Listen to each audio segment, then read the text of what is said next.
નમસ્કાર મિત્રો, aspirants welcome and big sorry late થયું એના માટે. પરંતુ ફ્રેન્ડ્સ સ્ટુડિયો એન્ગેજ હતો. આના પહેલાં તરલ સરનું લેક્ચર ચાલુ હતું જે હમણાં જ ફિનિશ થયું, જેના માટે તમારે થોડીક રાહ જોવી પડી, એના માટે માફ કરજો. ઓકે, હવે અવાજ આવી રહ્યો છે? ફટાફટ કોમેન્ટ સેક્શનની અંદર મને જવાબ આપી દો એટલે આપણે સ્ટાર્ટ કરી દઈએ. બિલકુલ, જ્ઞાન લાઈવ સ્ટુડિયો પર સર આવેલા છે. સર સવારના 7 વાગ્યાના આવેલા છે. એને પહેલાં એક હિસ્ટ્રીનું લેક્ચર પણ લીધેલું છે, પણ સ્ટુડિયો હાલ ફ્રી થયો એટલે થોડુંક ટાઈમની અંદર એ થોડુંક મિસમેનેજ થયું. ઓકે ઓકે, સર ચશ્મા આવી ગયા. નવો ચશ્મા નથી આવ્યા. આ એન્ટી ગ્લેર ચશ્મા છે, જે વધારે વાંચવાનું હોય કે વધારે મોબાઈલ કે લેપટોપમાં કામ કરવાનું એના માટે છે. Again big sorry friends. Okay, આ જેન્યુઅન રીઝન હતો જેના લીધે મારે થોડુંક લેટ થયું. ચલો હવે આવી ગયા છે, સમય નહીં બગાડીએ, તમારો સ્ટાર્ટ કરી દઈએ. આજે ખૂબ જ અગત્યનો ટોપિકની ચર્ચા કરવા જઈ રહ્યા છે, બંધારણીય સુધારા. આ લગભગ 2 થી 3 સેશનની અંદર ચાલશે. આપણે એને સમજતા જઈશું અને એની ચર્ચા કરતા જઈશું. અગેન હું પહેલાથી એક વસ્તુની ક્લિયરિટી કરી અહીંયા કે આપણે જે બંધારણીય સુધારા જોવાના છે, અહીંયા આપણે જે થેન્ક યુ ડૉક્ટર તુષાર સરજી, અહીંયા જે બંધારણીય સુધારા જોવાના છે, જેની ચર્ચા કરવા જવાના છે, એ વકીલની દ્રષ્ટિએથી નથી કરવાના, તમારે એક્ઝામ પોઈન્ટ ઓફ વ્યૂની દ્રષ્ટિથી કરવાના છે ફ્રેન્ડ્સ. ઓકે, તો એ હંમેશા મગજની અંદર ધ્યાન રાખીશું અને ચર્ચા કરીશું. ચલો આપણે બેકગ્રાઉન્ડ પૂર્વ ભૂમિકાની વાત કરીએ કે કોઈ પણ સબ્જેક્ટ સમજવા માટે પહેલાં એનું બેકગ્રાઉન્ડ અથવા પૂર્વ ભૂમિકા તમને ખબર હોવી જોઈએ. ઓકે, તો શું ખબર હોવી જોઈએ બેકગ્રાઉન્ડમાં કે પૂર્વ ભૂમિકામાં? કે બંધારણીય સંશોધન. તો સંશોધન કરવા બાબતે ભારતના બંધારણ નિર્માતા શું વિચારતા હતા એની હું તમને પહેલાં વાત કરું મિત્રો. તો આપણું બંધારણ જ્યારે બની રહ્યું ત્યારે ડૉક્ટર બાબા સાહેબ આંબેડકરે એક બંધારણ સુધારા પર એ પોતાનો એક કોટ આપ્યો અથવા પોતાનું એક સ્ટેટમેન્ટ આપ્યું. એમને કહ્યું કે અમે જે બંધારણ બનાવીશું, દેખો મિત્રો, એટલા હાઈલી એજ્યુકેટેડ હાઈલી ક્વોલિફિકેશન હતું છતાં એ એમની વિનમ્રતા જુઓ, પોલાઇટનેસ જુઓ, તમે શીખવા જેવું છે. એમને શું કીધું? માન્યું કે અમે બંધારણ બનાવ્યું છે, પણ છતાં યાદ રાખજો એમનું આ શું વાક્ય હતું? માનીએ છીએ કે અમે બંધારણ બનાવ્યું છે, છતાં આ અંતિમ નથી. માનીએ છીએ કે અમે આ બંધારણ બનાવ્યું છે, છતાં આ અંતિમ નથી અથવા તો નિર્દોષ નથી. હવે અહીંયા દોષ નિર્દોષની શું વાત આવી મિત્રો? બાબા સાહેબ આંબેડકર કહેવા માંગતા હતા કે આ બંધારણ અંતિમ નથી, મતલબ કે આ જે બનાવ્યું એ અંતિમ નથી. દાખલા તરીકે કોઈ પ્રજાતિ હોય, એનું એક જ મતલબ કે કોઈ એવી પ્રાણી કે પશુની પ્રજાતિ છે, એમાં એક જ સંતાન બાકી હોય તો કહેવાય કે અંતિમ. આના મૃત્યુ પછી આ પ્રજાતિ લુપ્ત થઈ જશે. Right or wrong? મિત્રો બધાને કોમેન્ટ આવે છે, બધાને હું વાંચી શકું છું. થોડું લેટ થયા છે એટલે જે કોમેન્ટ્સનો જવાબ આપવાનો છે તે ધ્યાનમાં રાખીને આપીશ, બાકી પાછળ પણ આપીશ. ઓકે, તો આ અંતિમ નથી મતલબ આમાં કંઈ હવે થઈ નહીં શકે એવું નથી, હે ને? કે ભાઈ જે છે આ છે, લેવું હોય તો લો, એવું નથી વાત. આપણે ઘણી વખત જતા હોય ને કે કોઈ જગ્યાએ આપણે ખરીદી કરી લીધી હોય અને પૈસા ચૂકવી દીધા હોય એટલે પછી દુકાનદાર આપણા જોડે બિહેવિયર એનું નેચર બદલી જતું હોય છે. જે છે આ છે, લેવું હોય તો લો. તો બાબા સાહેબ આંબેડકરે એવું ના કીધું કે જે અમે બંધારણ બનાવ્યું છે અંતિમ નથી અને નિર્દોષ નથી. આ મિત્રો જે લોકો STI DYSO એનાથી ઉપર ક્લાસ 1 2 ની એક્ઝામ આપે છે, એના માટે આ શબ્દ જરૂરી છે. આ બાબા સાહેબ આંબેડકરે બંધારણ માટે કહેલું છે. આ મેન્સની અંદર પ્રશ્ન પૂછાઈ શકાય છે, જેનો મતલબ એવું થાય છે કે બંધારણ છે એની અંદર હજુ પણ કંઈ થઈ શકે છે, સંભાવના રહેલી છે, સુધારા થઈ શકે છે, એવું બાબા સાહેબ આંબેડકરે એક હિન્ટ આપી, એક બારી ખુલ્લી રાખી, એક વિન્ડો ખુલ્લી રાખી. અને મિત્રો પોલિટિકલ શાસ્ત્રની અંદર અથવા તો બિલકુલ સુધારા વધારા થઈ શકે છે, એમ જ રોનક સરજી એકદમ સાદી ભાષા. પણ આપણે સામાન્ય મનુષ્ય આ રીતે વાત કરે, પણ જ્યારે એ મહાન વિદ્વાન વ્યક્તિ હતા તો એમનું વાક્ય હોય એ વાક્ય સમજવામાં આપણને થોડીક વાર લાગે. ઓકે, બીજી વસ્તુ શું યાદ રાખવાની છે તમારા જોડે જોડે કે આ જે સુધારા વધારા છે, સુધારા વધારા માટે બી એમને એકદમ ધ્યાન આપ્યું કે સુધારા વધારા કેવી રીતના કરવા દેવા, કેવી રીતના ના કરવા દેવા. એના માટે એમને જોયું તો એમને એવું પોલિટિકલ શાસ્ત્રના જે વિદ્વાનો છે એ લોકો કહે છે કે જે દેશના બંધારણમાં સુધારા વધારા કરવાની ગુંજાઈશ હોય, જે દેશના કોન્સ્ટિટ્યુશનની અંદર એમેન્ડમેન્ટ કરવાની જે પોટેન્શિયાલિટી રહેલી છે, સંભાવના રહેલી છે, પ્રોબેબિલિટી રહેલી છે, એ બંધારણ છે એ પ્રગતિનું સૂચક છે. નિર્દોષ મતલબ દોષ ઉપરથી. દોષ એટલે કે જેની અંદર ભૂલ છે એને દોષ કહીએ આપણે. નિર્દોષ મતલબ બાબા સાહેબ આંબેડકર એવું કહે છે કે અમારથી થતું હતું એટલું અમે કર્યું છે, સરસ બંધારણ બનાવવાનો પ્રયત્ન કર્યો છે, પણ કદાચ કોઈક દોષ રહી ગયો હોય, કોઈ ત્રુટિ રહી ગઈ હોય તો માફ કરજો, તમે એ દોષ કાઢી એને સુધારી લેજો એમ. ઓકે, એ વસ્તુ તમારે યાદ રાખવા છે. બિલકુલ ચૌહાણ મહેન્દ્ર સરજી. ઓકે, તો એ વસ્તુ યાદ રાખવાનું છે તમે. ચલો પાછા આવીએ આપણે પોઈન્ટ ઉપર. તો કોઈ પણ લોકતંત્રની અંદર, કોઈ પણ દેશની અંદર બંધારણની અંદર સુધારો વધારો થઈ શકે એ એક પ્રગતિનો સૂચકાંક માનવામાં આવે છે, પ્રગતિનો એક સૂચક માનવામાં આવે છે. તમારે વસ્તુ યાદ રાખવાની છે.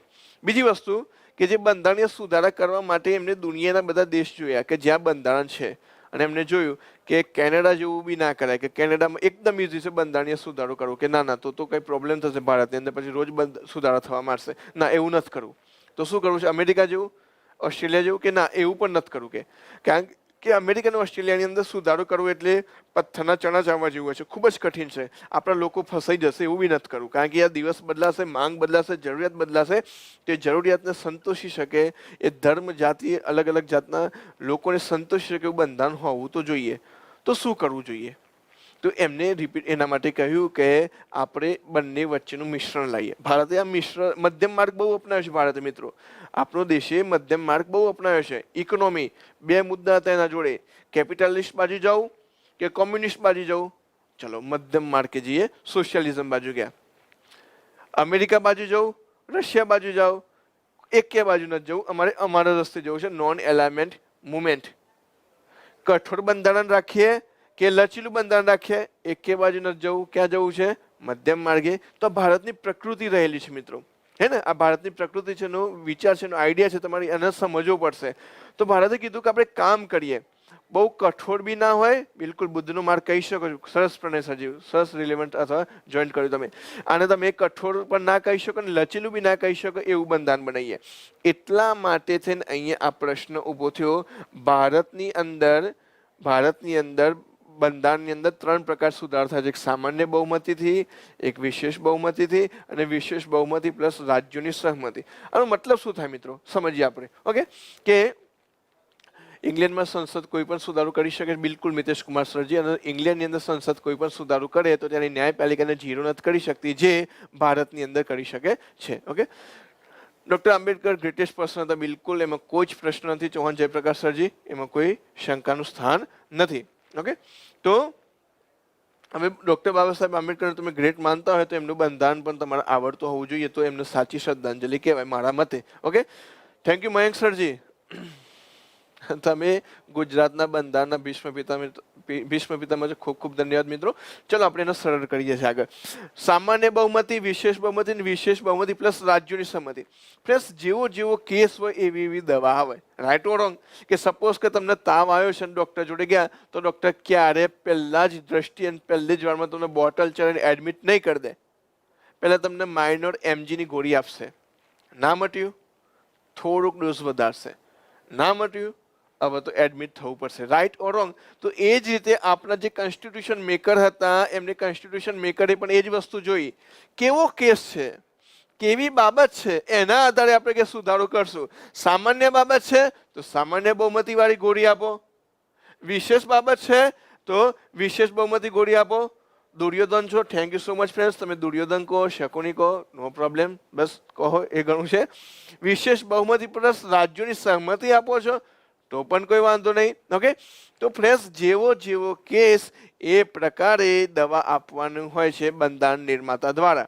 એટલે આપણા દેશની અંદર બંધારણનો સુધારો કરવા માટેની 3 અલગ અલગ જે પ્રક્રિયા છે એ આપણે જોવાનું છે ફ્રેન્ડ્સ. ઓકે, નો પ્રોબ્લેમ ફ્રેન્ડ્સ. અંદર કોમેન્ટ સેક્શનમાં આપણે કોઈ ક્લેશ ઉપર નહીં કરીએ. ફ્રીડમ ઓફ એક્સપ્રેશન છે, એન્જોય કરવા દો. જે પણ મિત્રો બોલતા હશે, તમે ફક્ત તમારું ફોકસ ભણવા ઉપર રાખો ફ્રેન્ડ્સ. ઓકે, મીન્સ કેવા પ્રકરણમાં સુધારા સામાન્ય બહુમતી કે વિશે જોઈએ, બિલકુલ યોગ્ય સરજી, એના ઉપર આપણે આગળ ચર્ચા કરીએ છીએ ફ્રેન્ડ્સ. ઓકે, આગળ વધીએ આપણે.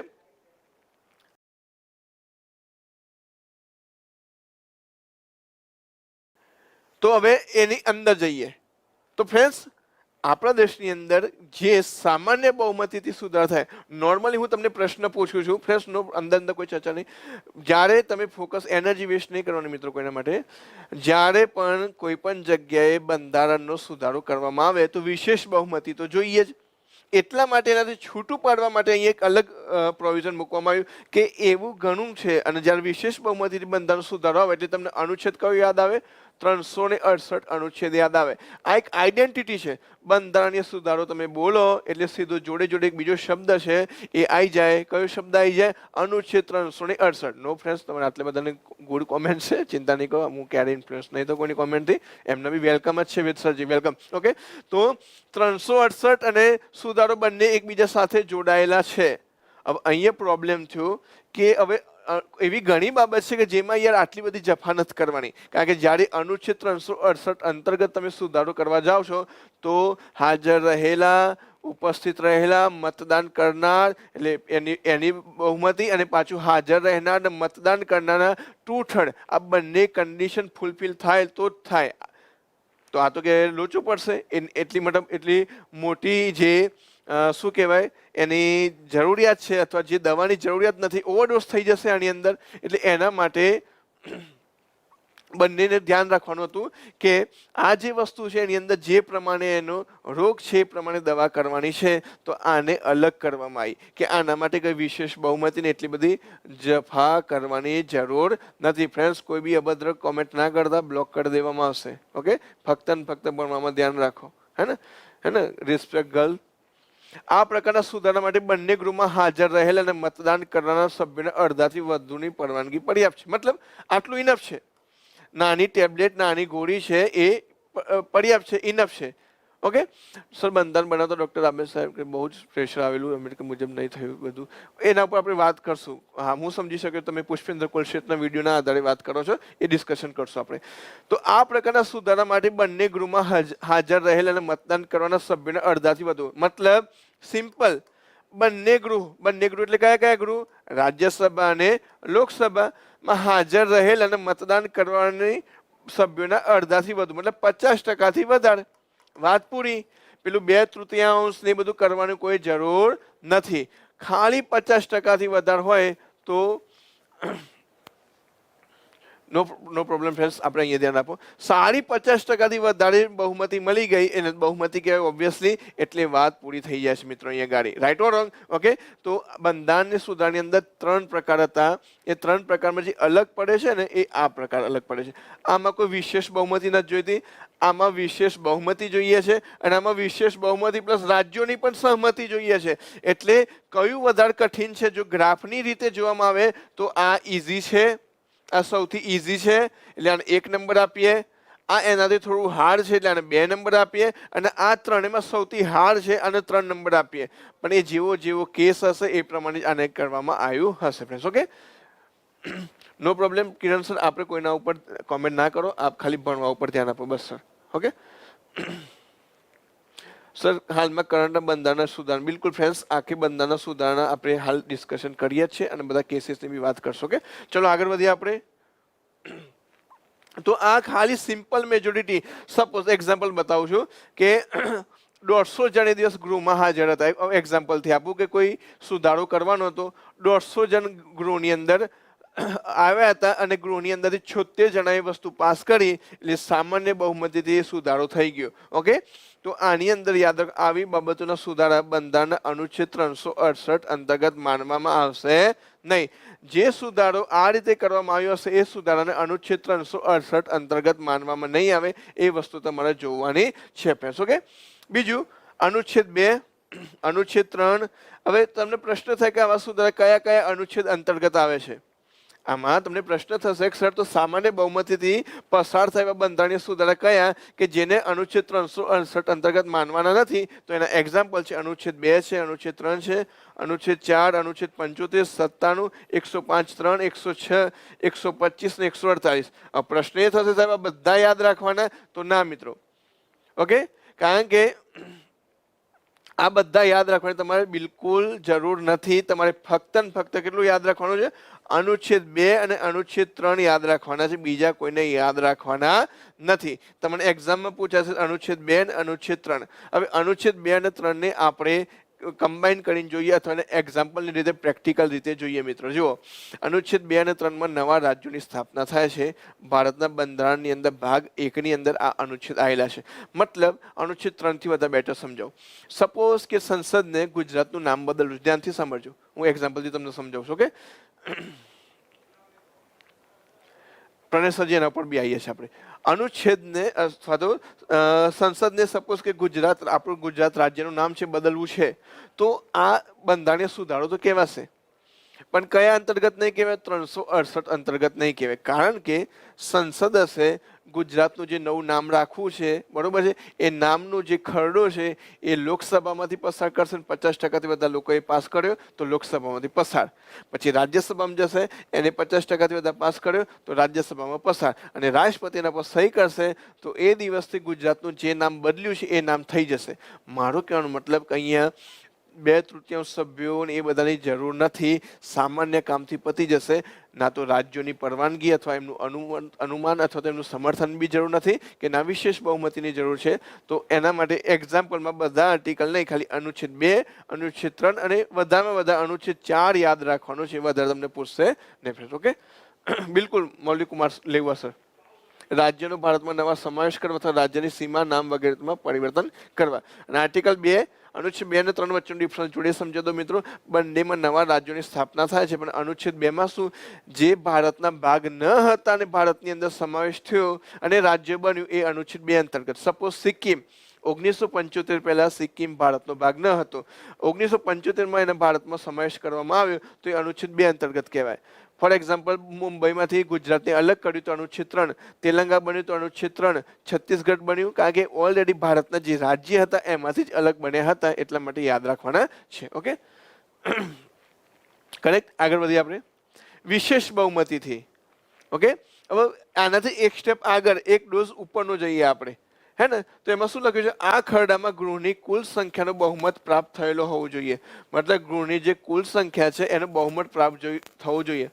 એ તો ખરી જ, કન્ડિશન નંબર 1, ગૃહની જે કુલ સંખ્યા છે એનો તો બહુમત પ્રાપ્ત થયેલો હોવો જોઈએ. પ્લસ એક કન્ડિશન એડ થઈ, એટલે આ એક કન્ડિશન હતી. બીજી કન્ડિશન શું થઈ કે તથા પ્રત્યેક ગૃહમાં તે ખરડાને હાજર રહેનાર અને મત કરનારના સભ્યોમાંથી કમસે કમ 2/3 સમર્થન આવશ્યક છે. એટલે 2 કન્ડિશનથી. જુઓ પાછળ જઈએ, પેલાની અંદર ફક્ત એક જ કન્ડિશન હતી. શું કન્ડિશન હતી? કે બહુમત જોઈએ, હાજર રહેનાર મતદાન કરનારનું બહુમત જોઈએ. એક જ કન્ડિશન હતી, કારણ કે કેસ એટલો ઇઝી હતો. આ કેસ થોડો વિકટ છે, થોડો ઓકવર્ડ છે, એટલે 2 કન્ડિશન મૂકી કે બહુમત તો જોઈશે, જોડે જોડે ગૃહની અંદર હાજર રહેનાર અને મતદાન કરનારમાંથી કમસે કમ 2/3 લોકોનું પણ સમર્થન જોશે. એટલા માટે તમને યાદ રાખવાની છે friends. Okay friends, numbers of comment અને એક સાથે ક્વેશ્ચન આવે છે, બધાનો જવાબ આપીશ તો આપણું જે ડાયરેક્શન છે બદલાઈ જશે. પણ આ ટોટલ લેક્ચર પડશે એટલે આપણે પ્રશ્નના આન્સરની સિરીઝ રાખશું. આ ચેપ્ટરમાંથી તમારે જેટલા ક્વેશ્ચન પૂછવા ક્વેશ્ચન પૂછજો, આપણે જવાબ આપશું friends. Okay, total number of present નંબરના 50%. બિલકુલ જય પટની સરજી. ઓકે, ચલો આગળ વધીએ. હવે કેસ આગળ વધીએ. સિમ્પલમાંથી થોડો કોમ્પ્લેક્સ કેસ થયો, હવે એનાથી આગળ થયો. 2/3 એટલે કેટલા સભ્યો? આકાશ સર, એ ડિપેન્ડ કરશે તમે કેટલા સભ્યો વ્યક્તિ લો છો એની અંદર. જે દિવસ જો હાજર સપોઝ 300 રહ્યા હોય તો 200 સભ્યો થાય સરજી. 2/3 એ ગણિતનો વિષય, તમને ખ્યાલ જ હશે. ઓકે, આગળ વધીએ આપણે.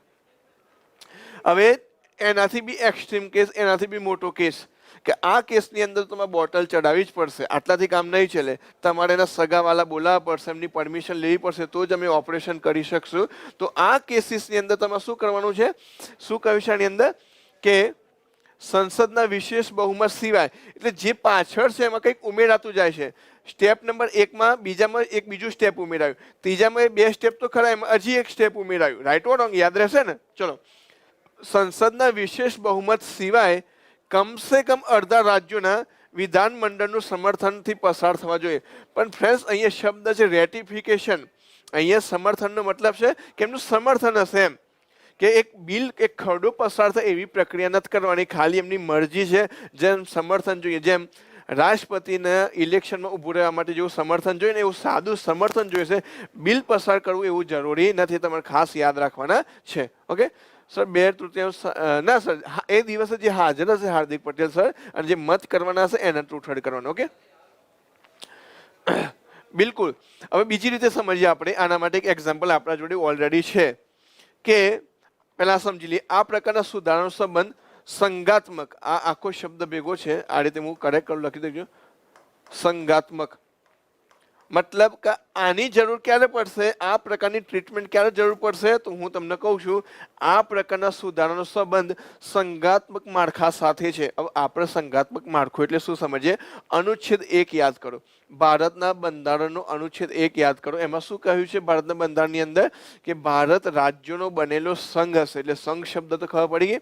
ભારત પોતે કોઈ જગ્યા નથી. તમે મેપની અંદર ભારત જોશો તો તમને કોઈ જગ્યાએ મળશે નહીં. ભારત શું છે? બધા રાજ્યો અને યુનિયન ટેરેટરી ભેગી થાય એટલે ભારત દેશ બનતો હોય છે. એટલે ભારત આ રાજ્યોનો બનેલો સંઘ છે. ઓકે, તો હવે રાજ્યોનો બનેલો સંઘને અફેક્ટ કરે, એને ઇન્ફ્લુઅન્સ કરે એ પ્રકારનો, ધ્યાનથી ફરીથી કહું છું, એને અફેક્ટ કરે અથવા તો ઇન્ક્લુડ કરે એ પ્રકારનો કંઈ સુધારો કરવાની વાત થાય છે તો એ તો મિત્રો ભારત કેન્દ્ર સરકારને બી અસર કરશે અને દરેક રાજ્યોને બી અસર કરશે. તો રાજ્યો સૂતા રહે, એમને કંઈ જાણ ના હોય, એમને કંઈ ખબર ના હોય અને આવો સુધારો થવો જોઈએ નહીં. રાજ્યોને ખબર તો હોવી જોઈએ. રાજ્યો 50% રાજ્યોની કમસે કમ સમર્થન તો હોવું જોઈએ એવું કહેવા માંગે છે. એટલા માટે આ વસ્તુ અહીંયા મૂકવામાં આવેલી છે. ઓકે, તો આમાં આ પ્રકારના સુધારનો સંબંધ સંઘાત્મક માળખા સાથે છે, જેમાં કહ્યું છે અનુચ્છેદ 302, ધ્યાનથી જોજો, અનુચ્છેદ 368 અનુસાર તેને બંને ગૃહમાં, યાદ રાખજો, બંને ગૃહમાં વિશેષ બહુમતીથી પસાર કરવું જરૂર છે. ઉપરાંત કમસે કમ, એટલે પહેલી સ્ટેટમેન્ટ થઈ ગઈ. બીજી કન્ડિશન, કમસે કમ અડધા રાજ્ય વિધાન મંડળમાં આ આશયથી સંકલ્પ પસાર કરીને તેનું અનુસમર્થન થવું જરૂરી છે. ઓકે, હવે આના એક્ઝામ્પલ કયા કયા છે મિત્રો? ઓકે, બિલકુલ સર, આના અનુચ્છેદ છે 54, 55, 73, 162, 241. બધા યાદ નથી રાખવાના, પણ તમને ખબર 54 શેનું છે? હું ખોટો ના હોય તો કહો, રાષ્ટ્રપતિની ચૂંટણીને લગતો છે. હવે રાષ્ટ્રપતિની ચૂંટણી મિત્રો, રાષ્ટ્રપતિ એ ફક્ત ખાલી કેન્દ્રના છે, રાષ્ટ્રપતિ આખા દેશના છે. હવે એના લગતું કશું કંઈ સુધારો કરવો છે તો સંસદ એકલી લોકસભા કે રાજ્યસભા બંને થઈને નહીં કરી શકે. એને રાજ્યોનું પણ સમર્થન જોઈશે ત્યારે જ કરી શકશે. આનું બેસ્ટ એક્ઝામ્પલ તમને હું આપું અત્યારે, એક જ મિનિટ. એક કોલેજિયમ સિસ્ટમ કોના ન્યાયિક પ્રક્રિયા અથવા કોની નિમણૂક પ્રક્રિયા માટે ઉપયોગ થાય છે? ફટાફટ કોમેન્ટ સેક્શનમાં જવાબ આપો. કોલેજિયમ સિસ્ટમ કોની નિયુક્તિ પ્રક્રિયાની અંદર ભાગ ભજવે છે? કયા પિલરની, કયા સ્તંભની?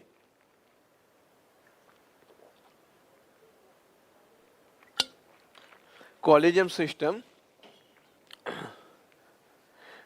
આ વિધેયક એવી બાબતો માટે છે કે જે સમવાય તંત્ર સાથે સંબંધિત. આનો અર્થ શું થાય? બિલકુલ જે મતલબ મેં કીધું કલ્પેશ સર, એ જ મતલબ થાય. સંઘાત્મક કો અથવા સમવાય તંત્ર કો, જ્યાં કેન્દ્ર અને રાજ્ય વચ્ચે શક્તિનું વિભાજન થયેલું હોય એને સમવાય તંત્ર કહેવામાં આવે છે. સુપ્રીમ કોર્ટ એકલા જજ નહીં આવે, કપિલ સર સુપ્રીમ કોર્ટ અને હાઈકોર્ટ બંનેના માટે આવે. તમને બધાએ ધ્યાન રાખવાનું છે. ઓકે, સુપ્રીમ કોર્ટ અને હાઈકોર્ટ બંને માટે કોલેજિયમ સિસ્ટમ કામ કરતું હોય છે. ખાલી સુપ્રીમ કોર્ટ નહીં, ઘણા મિત્રોએ ખાલી સુપ્રીમ કોર્ટના જજ લખ્યા છે. ફરીથી રિપીટ કરું છું, કરેક્ટ કરી લેજો. Supreme court as well as હાઈકોર્ટના જજીસ બંને માટે થાય છે. ચીફ જસ્ટિસ ઓફ ઇન્ડિયા માટે બીના મેમ, એના માટે કોલેજિયમ સિસ્ટમ કામ નહીં કરે. ચીફ જસ્ટિસ ઓફ ઇન્ડિયા છે, ફક્ત સિનિયોરિટીના બેઝ ઉપર એમનું એપોઇન્ટમેન્ટ થતી હોય છે. એટલું તમે કરેક્ટ કરી લેજો. એના સિવાયના જજીસ માટે અને હાઈકોર્ટના જજીસ માટે કોલેજિયમ સિસ્ટમ કામ કરે છે. ઓકે, અહીંયા કયા કન્ટેક્સમાં જોવાનું છે એની વાત કરીએ. કોઈક વાર એના ઉપર બી આપણે વાત કરીશું કે સપોઝ કે કોલેજિયમ સિસ્ટમ હતી, એના જગ્યાએ સરકારે પ્રયત્ન કર્યો કે આપણે NJAC લાવીએ. સરકારે પ્રયત્ન શું કર્યો કે અત્યારે સુપ્રીમ કોર્ટના અથવા તો હાઈકોર્ટના જજની એપોઇન્ટમેન્ટ માટે જે સંસ્થા કામ કરી રહી છે એ છે કોલેજિયમ સિસ્ટમ. ચલો એને બદલીએ આપણે અને એના બદલે NJAC લાવીએ. તો કંઈક બદલાવ કરવો પડ્યો, કંઈક સુધારો કરવો પડ્યો. તો એ સુધારો શું કહેવાય? બંધારણીય સુધારો કહેવાય. હવે ધ્યાનથી સાંભળજો. હવે ફ્રેન્ડ્સ યાદ રાખજો તમે કે એ સુધારો કરવામાં આવશે તેનો ફરક કોને પડશે? આખા દેશને પડશે, આખા દેશને સ્ટ્રક્ચરને પડશે. કારણ કે સુપ્રીમ કોર્ટને ફરક પડે, હાઈકોર્ટને ફરક પડે તો સમગ્ર દેશને ફરક પડે, દરેક રાજ્યને ફરક પડે. તો એ જે પહેલા નંબરની જે ગોળી હતી અથવા ટેબ્લેટ હતી એનાથી સોલ્વ આઉટ થાય ના થાય. આનાથી આ ગોળી કામ નહીં આવે, આનાથી સોલ્વ આઉટ નહીં થાય. આ ટેબ્લેટ પણ કામ નહીં આવે કારણ કે આ રાજ્યોને પણ ફરક પડશે. એટલે એના માટે આ વિશેષ પ્રકારની ટ્રીટમેન્ટ જોઈશે. Right or wrong? ઓકે, બરાબર એ જ સમજવું હતું સર. વર્લ્ડ ઇનબોક્સની પુસ્તકમાં લખ્યું. બિલકુલ ફ્રેન્ડ્સ, અનુવાદ કરેલું એમાં તમે સમજી નહીં શકો.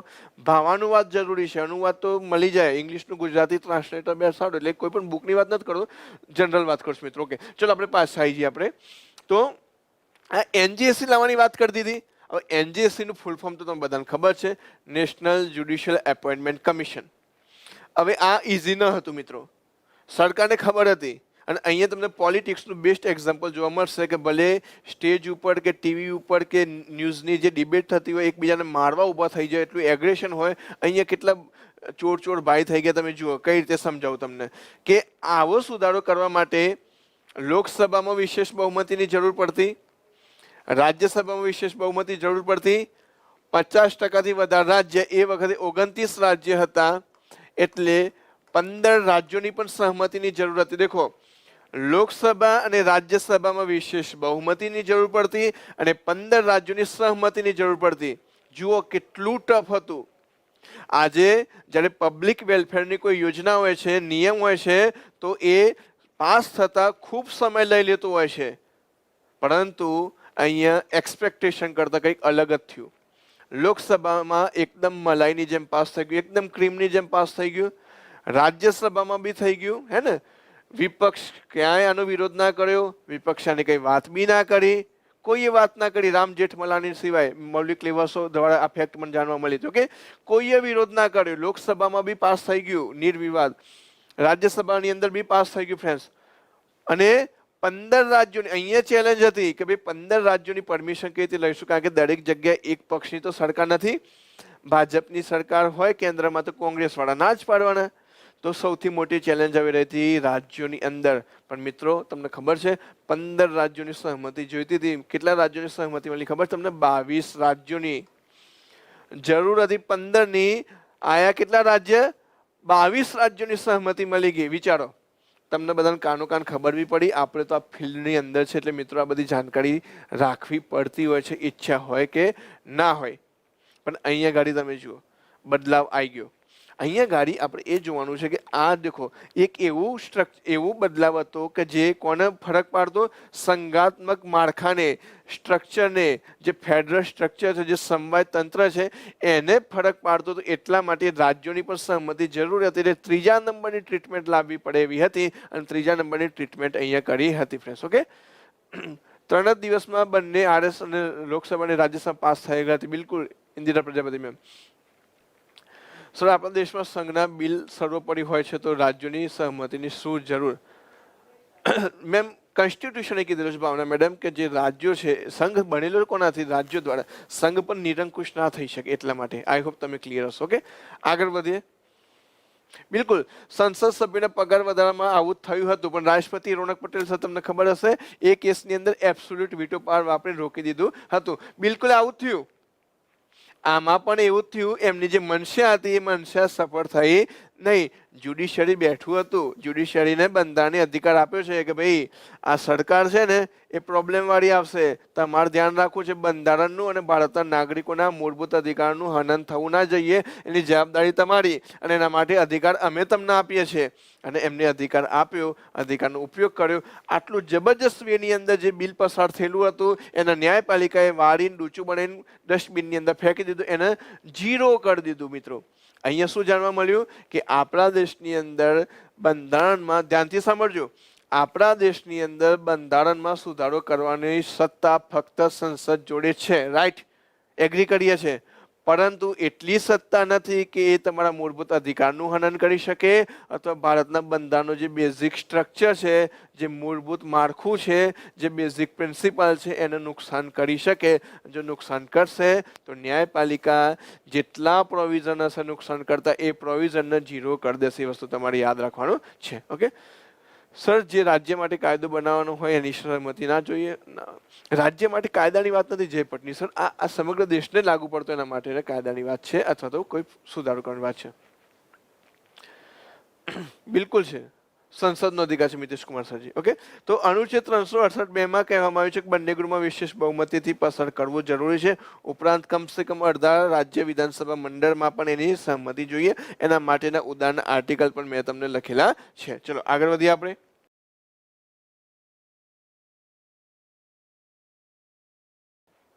અત્યાર સુધી કરવામાં આવેલ મહત્વપૂર્ણ સુધારા ફ્રેન્ડ્સ. ઓકે, હવે જે આપણું ચેપ્ટર ચાલુ થાય છે વિશેષ રૂપ તેની વાત કરીએ કે અત્યાર સુધી કેટલા મહત્વપૂર્ણ સુધારા કરવામાં આવેલા છે. પણ એના પહેલા ફ્રેન્ડ્સ હું થોડીક બીજી ચર્ચા કરી લઉં તમારી જોડે. ક્યારે પણ બંધારણીય સુધારો કરવા માટે, અચ્છા ચલો એક પ્રશ્ન પૂછી લઉં તમને.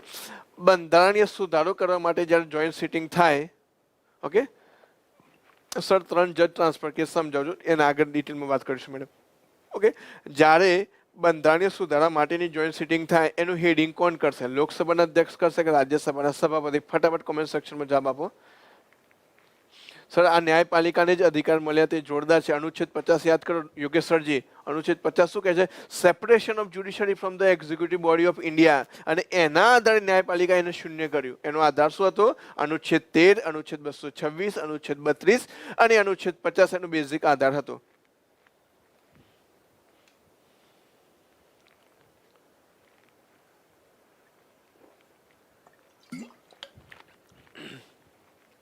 અગેન ફ્રેન્ડ્સ, જો બધા સરસ સરસ જવાબ આપે છે. પ્રેસિડેન્ટ, લોકસભા, રાજ્યસભા, હે ને, લોકસભાના ચેરમેન, બંનેમાંથી કોઈ એક. દેખો ફ્રેન્ડ્સ, જુઓ આટલા લગભગ 50-100 મતલબ સ્ટુડન્ટ એસ્પિરન્ટ જોડાયેલા છે. બધાનો જવાબ ખોટો છે, ડૉક્ટર તુષાર સર સિવાય. ભાર્ગવ સર અને બેના જવાબ સાચા છે. ક્યારે જોઈન્ટ સિટિંગ શક્ય જ નથી. લપસી ગયા ને તમે? ક્યારે બિલકુલ નિકિતા મેમ, ક્યારે જોઈન્ટ સિટિંગ શક્ય જ નથી. પ્રજાપતિ સરજી ધ્યાનથી લખી લો, નોંધ કરી લો અત્યારે ને અત્યારે તમારી નોટબુકની અંદર. ક્યારે બંધારણીય સુધારા માટે જોઈન્ટ સિટિંગ થાય જ નહીં. એ ના હોય તો ઉપાધ્યક્ષ, કેટલા મિત્રો તમે એસ્પિરન્ટ જુઓ કેટલા ઇમોશનલ છો તમે. ધીરે ધીરે ધીરે એનાથી બી આગળ જતા કે એ ના હોય તો બીજો, બીજો ના હોય ત્રીજો. પહેલી વાત જ અહીંયા પૂરી થઈ જાય છે મિત્રો. ફરીથી કહું છું, ધ્યાનથી નોટ કરી લેજો.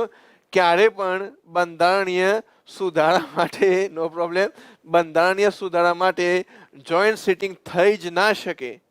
ડન ફ્રેન્ડ્સ, અહીં હું સમજાવવા માંગુ છું કે તમે કોઈ ફ્લોમાં હોય, કોઈ ઇમોશનની અંદર હોય, પ્રેશર બી એક પ્રકારનો ફ્લો છે એક્ઝામના. વર્ગખંડમાં તમે અનુભવવામાં છો, આવી નાની નાની ભૂલ તમે કરશો. બિલકુલ સરજી, જેની પ્રજાપતિ સર. ઓકે, આવી નાની નાની ભૂલ થશે, બિલકુલ શક્ય જ નથી એ વસ્તુ છે. ઓકે, ચલો આગળ વધીએ આપણે.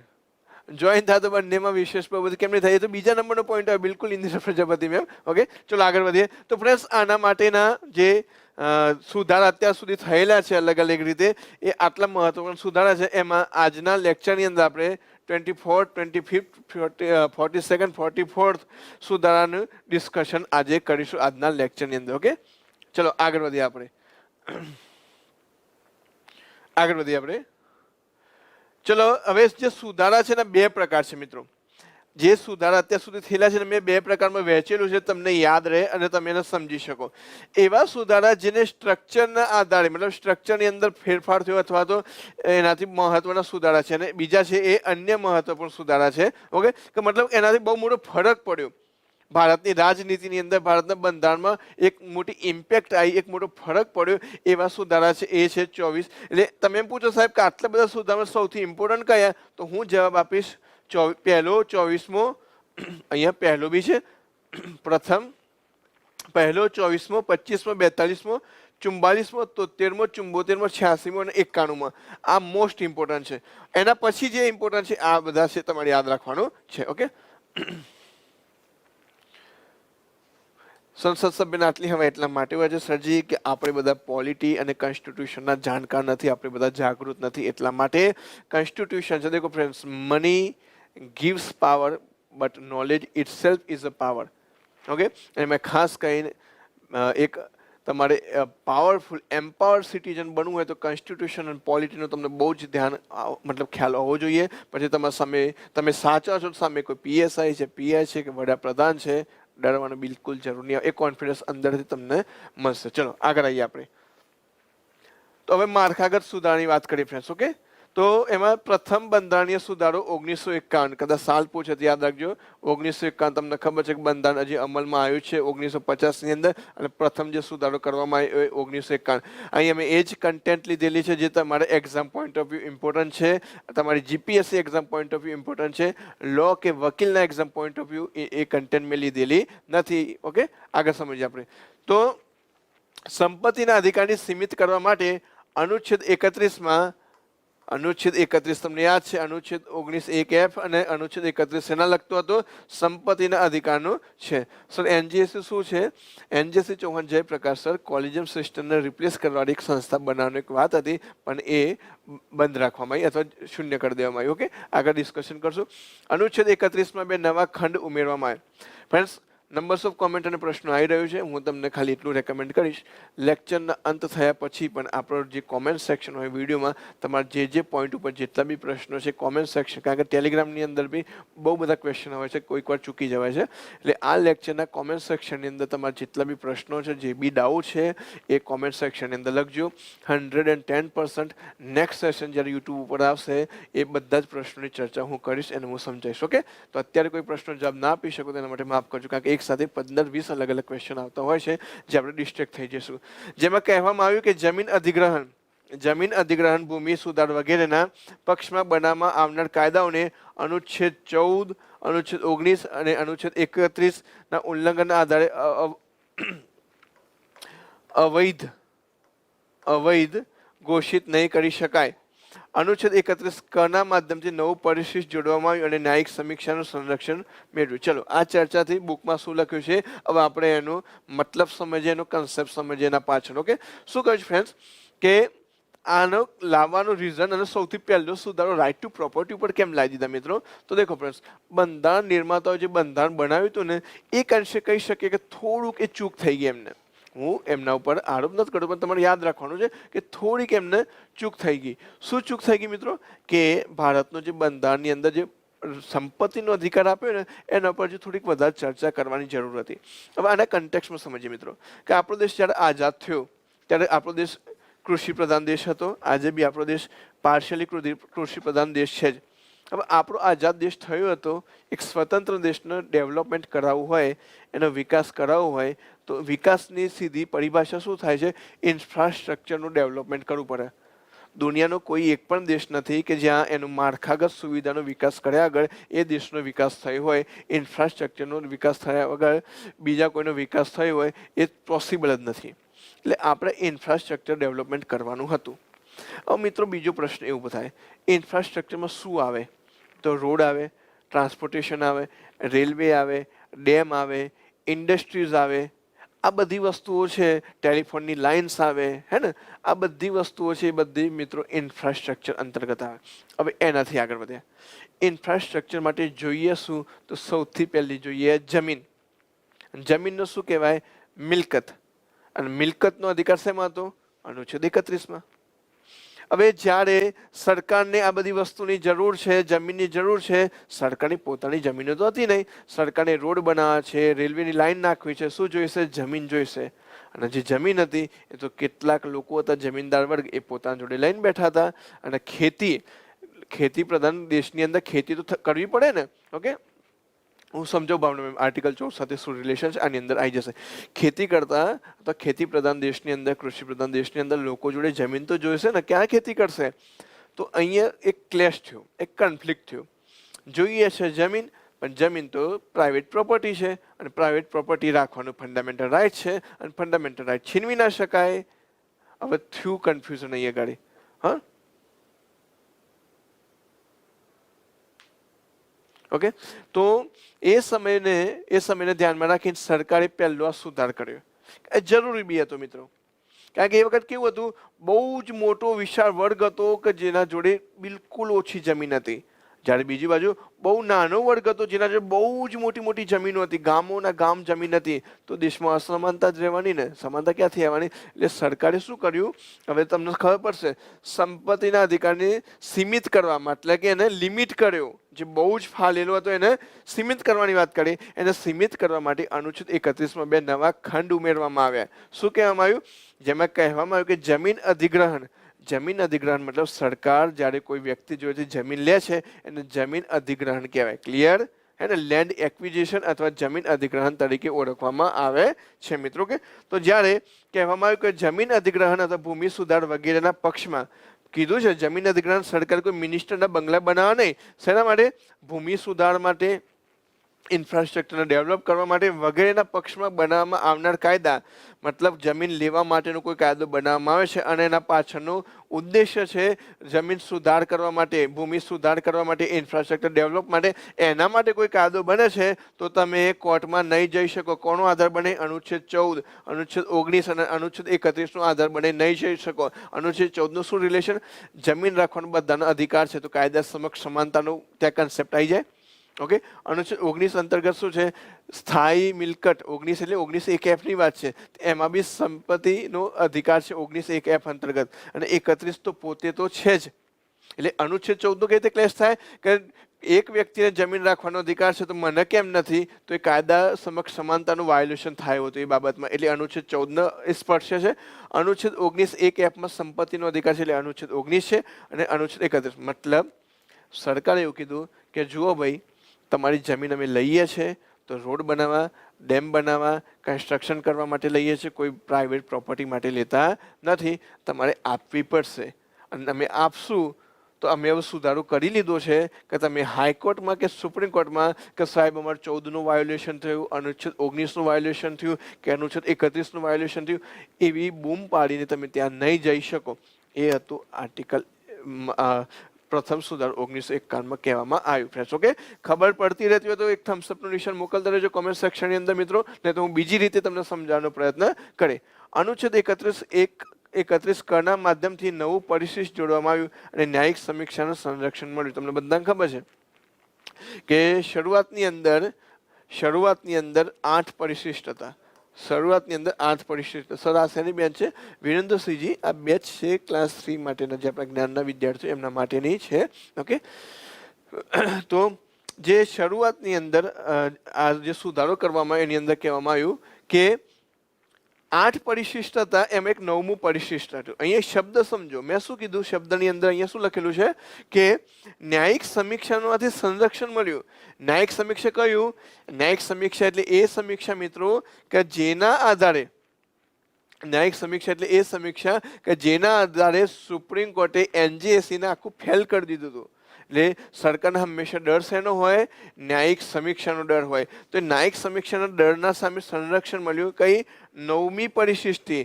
9મી પરિશિષ્ટ મૂકીને એની અંદર કહેવામાં આવ્યું કે જો કોઈ પણ જગ્યાએ નવો કાયદો બનશે અને એને જો 9મી પરિશિષ્ટમાં અમે મૂકી દઈશું તો ન્યાયિક સમીક્ષા નહીં થઈ શકે, એવું પ્રથમ બંધારણીય સુધારાની અંદર વાત કરી.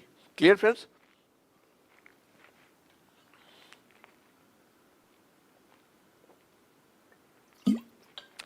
તો સર જમીન અધિકારનું વળતર આગળ આવે છે મિત્ર નેક્સ્ટ આર્ટિકલની અંદર. ઓકે, આગળ સમજીએ friends. Chauhan Mahendra sir, video થોડુંક રિવર્સ કરીને ફરીથી 2-3 વાર જોઈ લો, તમને ખ્યાલ આવી જશે. પછી ના આવે તો હું તમને પર્સનલી સમજી દઈશ, ચિંતા ના કરતા હો સરજી. આગળ વધીએ. અનુચ્છેદ 15માં હજી આગળ કન્ટિન્યુ છે મિત્રો, અને આટલા જ પોઈન્ટ યાદ રાખવાના છે, બિલકુલ નહીં. ઓકે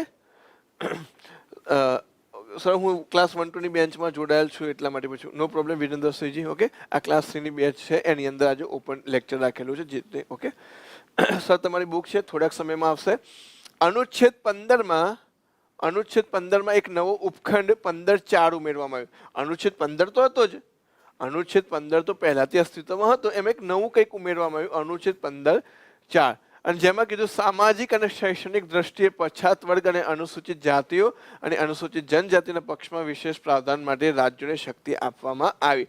આ ખૂબ જ ઇમ્પોર્ટન્ટ આર્ટિકલ છે ફ્રેન્ડ્સ. હવે તમને બધાને ખ્યાલ છે કે એક્ઝામની અંદર બિલકુલ પ્રણય સર જેના પર આવું છે કે સરકાર મેન્ટેનન્સ આપશે, કેટલું આપશે, મેન્ટેનન્સ રોકડ જ આપવું જરૂરી છે કે ગવર્મેન્ટ બોન્ડ કે સિક્યુરિટી આપી શકે, એ આગળ ભાગ છે, હું તમને સમજાવું સરજી. ઓકે, તો અહીંયા ગાડી ખબર પડી આપણને કે જ્યારે તમને આ એક્ઝામની અંદર જે આર્ટિકલ ઉપર પ્રશ્ન પૂછાય છે ને મિત્રો, એ આર્ટિકલ ઉપર જે પ્રશ્ન પૂછાય છે એની અંદર હવે તમને સીધા 15, 16 એવો નહીં પૂછે.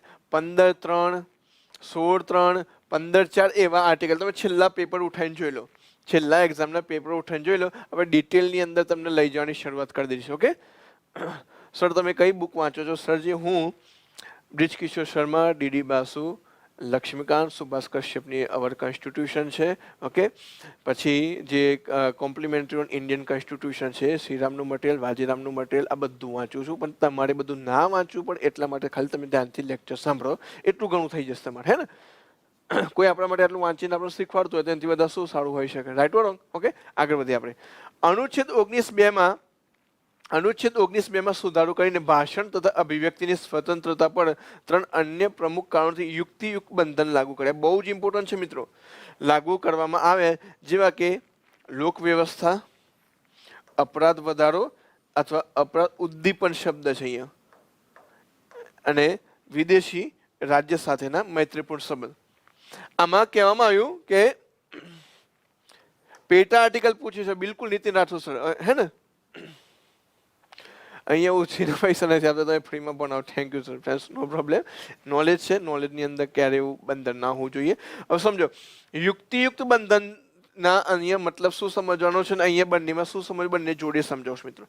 અનુચ્છેદ 15 એમ કીધું હતું ફક્ત ધર્મ, જાતિ, લિંગ વગેરેના આધારે ભેદભાવનો અભાવ, મતલબ સરકાર ક્યારે ભેદભાવ નહીં કરી શકે, પણ એ પ્રેક્ટિકલ નહોતું.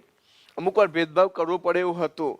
કઈ રીતે કે ભાઈ સ્ત્રીઓની એક વિશેષ પરિસ્થિતિ હોય છે, તો દાખલા તરીકે એ પ્રસૂતિ કે ભાઈ પ્રેગ્નેન્ટ હોય છે, તો એ વખત માટે એમને અલગથી એવો જે પ્રસૂતિની રજા આપવામાં આવે છે. તો એક રીતે તો એ લિંગના આધારે ભેદભાવ કર્યો કહેવાય, તો બંધાઈ જતા, કન્ફ્લિક્ટ થતું. એટલા માટે 15(3) કીધું કે ભાઈ બાળકો અને સ્ત્રીઓ માટે વિશેષ ઉપબંધ કરાશે. અને એ જ રીતે કીધું કે ભાઈ ભારત દેશની અંદર જે પછાત વર્ગ છે, જે મેઇન સ્ટ્રીમથી મુખ્યધારાથી પાછળ રહી ગયેલો જે ક્લાસ છે, વર્ગ છે, એમના માટે બી સરકાર કોઈ વિશેષ પ્રાવધાન કરશે, તો એને બંધારણ ઉલ્લંઘન નહીં માનવામાં આવે એવું આના અંતર્ગત કહી દીધું. ઓકે, તમારી બુક આવશે સર, બંધારણની જવાબ આવશે, બિલકુલ 100% આવશે ફ્રેન્ડ્સ. તમારી એક્ઝામ છે એના પહેલા જ આવશે, અને એ બુક વાંચશો એટલે તમારે બીજી બુક વાંચવાની જરૂર નહીં પડે. ક્લાસ 1 હોય, 2 હોય, 3 હોય, ચિંતા ના કરતા. બટ એક સારી બુક લખવા માટે એને સમય આપવો પડે. ખાલી આપણે અનુવાદ નથી કરવાના, ભાવાનુવાદ કરવાના છે. તમારે એક્ઝામનું જે નેચર છે એ પ્રમાણે જ્ઞાન પબ્લિકેશન તરફથી એ બુક આવશે ફ્રેન્ડ્સ. ઓકે, આગળ વધીએ આપણે. હવે જોઈએ 24મો બંધારણીય સુધારો. હવે અહીંયા ક્લિયર થઈ ગયું કે તમારે કેટલા પોઈન્ટ યાદ રાખવાના છે ખાલી એની અંદર, હે ને. એટલું જ યાદ રાખવાનું, બધા ડિટેલની અંદર જવાની જરૂર નથી, કારણ કે તમે વકીલની એક્ઝામ નથી આપવાના, તમે એક સિવિલ સર્વિસની એક્ઝામ આપવાના છો. 24મો બંધારણીય સુધારો ફ્રેન્ડ્સ. ઓકે, હવે આમાં શું કીધું, અનુચ્છેદ 13(2) સુધારો કરીને, હવે અનુચ્છેદ 13 શું છે એના પર હું આવું છું. અનુચ્છેદ 13 સુધારો કરીને ઉમેરવામાં આવ્યું કે અનુચ્છેદ 368 અંતર્ગત મને કોઈ પણ કાયદો અનુચ્છેદ 13 વપરાયેલ વિધિ શબ્દમાં સામેલ નહીં થાય. ઓકે સર, વચ્ચે કોમેન્ટના જવાબ ના આપો, આમાં ટાઈમ બગડે, જેમાં કોમેન્ટ. હા ફ્રેન્ડ્સ, 24 કલાક છે, હું સમજુ છું તમે ટાઈમનો બહુ સરસ ઉપયોગ કરતા હશો, પણ જ્યારે કોઈ જગ્યાએ જવાબ નથી મળતા ત્યારે તમે અહીંયા આ પ્લેટફોર્મ ઉપર આવતા હોય છો, હે ને. એટલે જે જરૂરી છે જવાબ તો હું આપીશ, હું મારા સ્ટાઇલથી બનાવીશ. ઓકે, પીડીએફ એપમાં મળી જશે, બિલકુલ. જય પટની સર. અનુચ્છેદ 13(2) સુધારો કરીને ઉમેરવામાં આવ્યું કે અનુચ્છેદ 368 અંતર્ગત કોઈ પણ કાયદો અનુચ્છેદ 3(2) વપરાયેલ વિધિ શબ્દ સામેલ નહીં થાય. મતલબ શું છે મિત્રો, અનુચ્છેદ 13 વિધિ શું છે એને ડિફાઇન કરે છે અનુચ્છેદ 13 ની અંદર. અને અહીંયા એવું કહેવામાં આવ્યું કે કોઈ નવો સુધારો થાય છે શેના અંતર્ગત, 368 અંતર્ગત, તો એ કાયદાને અનુચ્છેદ 13 જે વિધિ શબ્દ છે એ શબ્દમાં લાગુ નહીં કરવામાં આવે, એ વસ્તુ કહેવામાં આવેલી છે અહીંયા ગાડી. ઓકે, આગળ વધીએ. અનુચ્છેદ 368(1) સુધારો કરીને એ વ્યવસ્થા કરવામાં આવી કે અનુચ્છેદ 368 અંતર્ગત બંધારણમાં કંઈ પણ સુધારો કરીને પરિવર્તન કરવાનો, સુધારો કરવાનો અને નિરસન કરવાનો અધિકાર સંસદ પાસે છે. આ ઇમ્પોર્ટન્ટ છે મિત્રો. સાદી ભાષા મેં આગળ પણ કહ્યું એ જ વાત અહીંયા કહેવામાં આવેલી છે કે આપણા દેશની અંદર બંધારણમાં દરેક જે સ્તંભ છે, વિધાયિકા, કાર્યપાલિકા અથવા ન્યાયપાલિકા, ત્રણેયના જે કાર્યોની જવાબદારી છે ચોક્કસ રીતે વહેંચી દેવામાં આવ્યા છે. કાયદો સંસદ જ બનાવશે, બંધારણમાં સુધારો પણ સંસદ જ કરશે. ઓકે, તો એપ્લિકેશન પ્લે સ્ટોરની અંદર સર જ્ઞાન લાઈવ લખશો ને એટલે આવી જશે, રાહુલ ચાવડા સરજી. તો જે આ સુધારા કરવાના છે, સુધારાની અંદર એટલું યાદ રાખવાનું છે કે ફક્ત ને ફક્ત સંસદ જ કરી શકે છે. એ રીતે અહીંયા ગાડી સંસદનો અબાધ્ય હક છે. પરંતુ એ પણ કહે છે કે કંઈ પણ સુધારો નહીં કરી શકે, એ પણ તમે જોડે જોડે યાદ રાખવાનું છે. ઓકે, હા, મૂળ અધિકારોના અસંગત અને તેમાં ઘટાડો, બિલકુલ પંડ્યા વિજય સરજી. ના સમજાયું ફરીથી સમજાવું છું કે જો અનુચ્છેદ 368 અંતર્ગત કોઈ સુધારો થાય છે તો એને અનુચ્છેદ 13માં જે વિધિ શબ્દ છે ને એ વિધિ શબ્દ અંતર્ગત માનવામાં નહીં આવે એવું કહેવામાં આવેલું છે. અનુચ્છેદ 368 માં સંશોધન કરીને એ વ્યવસ્થા કરવામાં આવી કે રાષ્ટ્રપતિ અનુચ્છેદ 368 દ્વારા પસાર થયેલ કોઈ પણ ખરડાને સ્વીકારવા માટે બંધાયેલ છે. બીજી વસ્તુ, શબ્દ કે લાંબા લાંબા વાક્યો ઉપર ના જો ફ્રેન્ડ્સ. ઓકે, બિલકુલ પ્રણેશરજી, શબ્દ ઉપર કે આના ઉપર લાંબા લાંબા વાક્યો ઉપર ના જાઓ, તમે ચિંતા ના કરો. અહીંયા સમજવાનું એટલું જ છે કે રાષ્ટ્રપતિ અહીંયા વીટો પાવર નહીં વાપરી શકે. એક જ લાઈન છે આ કોન્સ્ટિટ્યુશનની અંદર, ડેફિનેશનની અંદર આટલું લાંબુ લાંબુ લખ્યું છે, પણ આમાં ટૂંકો અને ટચ તમને એટલું જ કહેવા માંગે છે, રાષ્ટ્રપતિ જ્યારે કોન્સ્ટિટ્યુશન એમેન્ડમેન્ટની વાત હશે, બંધારણીય સંશોધનની વાત હશે, ત્યારે વીટો પાવર નહીં વાપરી શકે. રાષ્ટ્રપતિને સહી કરવી જ પડશે. એ અહીંયા સીધું લખેલું છે. ઓકે, આગળ વધીએ આપણે. 25મો બંધારણીય સુધારો. હવે જે વાત કરતા ને કે સર મિલકતમાં ગવર્મેન્ટ કેટલું વળતર આપે, કઈ રીતે આપશે, એના લગતો જે સુધારો છે એ છે 25મો બંધારણીય સુધારો. ઓકે, કોઈ દેશમાં ના હોય ચૌહાણ મહેન્દ્ર સરજી, હે ને, દરેક પિલરના છે સરજી કે એના રોલ આપેલા છે, એ પિલરે પોતાનો રોલ છે એ કરશે. સર આર્ટિકલ 13 તો કાયદાની સમજૂતી છે ને, બિલકુલ હાર્દિક પટેલ સર. કાયદો, વિધાન, વિધિ, લો આ બધા એકબીજાના શું છે સર, સમાનાર્થી છે. રાઈટ હાર્દિક સરજી. હવે અહીંયા એના જ કન્ટેક્સમાં તમને સમજાવું. જો અનુચ્છેદ 368 અંતર્ગત જો કોઈ સુધારો થાય છે તો આ જે સમજૂતી અનુચ્છેદ 13માં આપી છે એની અંદર એનો સમાવેશ નહીં થાય એમ. આઈ હોપ હવે તમે ક્લિયર હશો. ઓકે, આગળ વધીએ. અનુચ્છેદ 31(2) ઉલ્લેખિત પ્રતિકર શબ્દ. ઓકે, પ્રતિકર એટલે મિત્રો કમ્પેન્સેશન, કે ભાઈ જે ભુગતાન, સરકારે જે ભુગતાન કરવાનું કે ભાઈ જમીન લઈ લીધું એને ચૂકવણી તો આપો, તો એ પ્રતિકર હતો, ભુગતાન હતો. ચૂકવણી શબ્દને બદલે રકમ શબ્દ લખ્યો. ઓકે, કયો શબ્દ કરી દીધો, રકમ શબ્દ લખીને સ્પષ્ટ કરવામાં આવ્યું કે જો સરકાર કોઈ સંપત્તિ અથવા જમીનનું અધિગ્રહણ કરે છે તો પ્રતિકરની રકમ રોકડમાં આપવી જરૂરી નથી. આપણે પહેલા સુધારાની અંદર જોયું કે સરકાર છે તમારું જમીનનું અધિગ્રહણ કરી શકે છે, તો તમે અનુચ્છેદ 14, અનુચ્છેદ 19 અને અનુચ્છેદ 31 ના માધ્યમથી સુપ્રીમ કોર્ટ કે હાઈકોર્ટમાં નહીં જઈ શકો. હવે એનું આગળનું સ્ટેપ આવ્યું મિત્રો કે સરકારે જો તમારી જમીનની અધિગ્રહણ કરી છે તો એને ભુગતાન નહીં કહેવામાં આવશે અને રકમ કહેવામાં આવશે. અને એ રકમ હશે એ જરૂરી નથી કે રોકડમાં કે કેશ હશે. સરકાર એના સામે સરકારી બોન્ડ અથવા ગેરંટી પણ આપી શકશે કે સપોઝ કે 5 લાખ સપોઝ કે એની વેલ્યુ થતી હતી તો સરકાર 5 લાખ રૂપિયા રોકડા આપે એ જરૂરી નથી. 5 લાખના સરકારી બોન્ડ બી આપે છે, ગવર્મેન્ટ સિક્યુરિટી બી આપી શકે છે.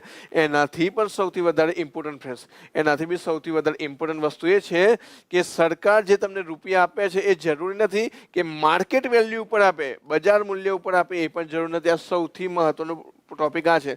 તમને બધાને ખબર હશે મિત્રો કે કોઈ ફ્લેટ હોય, કોઈ જમીન હોય, એની 2 પ્રકારની કિંમત હોય છે. દસ્તાવેજની અંદર અલગ કિંમત હોય છે, પરંતુ માર્કેટ વેલ્યુ અલગ હોય છે. કોઈ 1 કરોડનો ફ્લેટ હોય પણ પોસિબલ છે દસ્તાવેજની અંદર ફક્ત 40 લાખ રૂપિયા લખેલા હોય, જેનાથી એનો રજિસ્ટ્રેશન ખર્ચ ને બીજા બધા પૈસા હોય છે બચી જતા હોય છે. રાઈટ.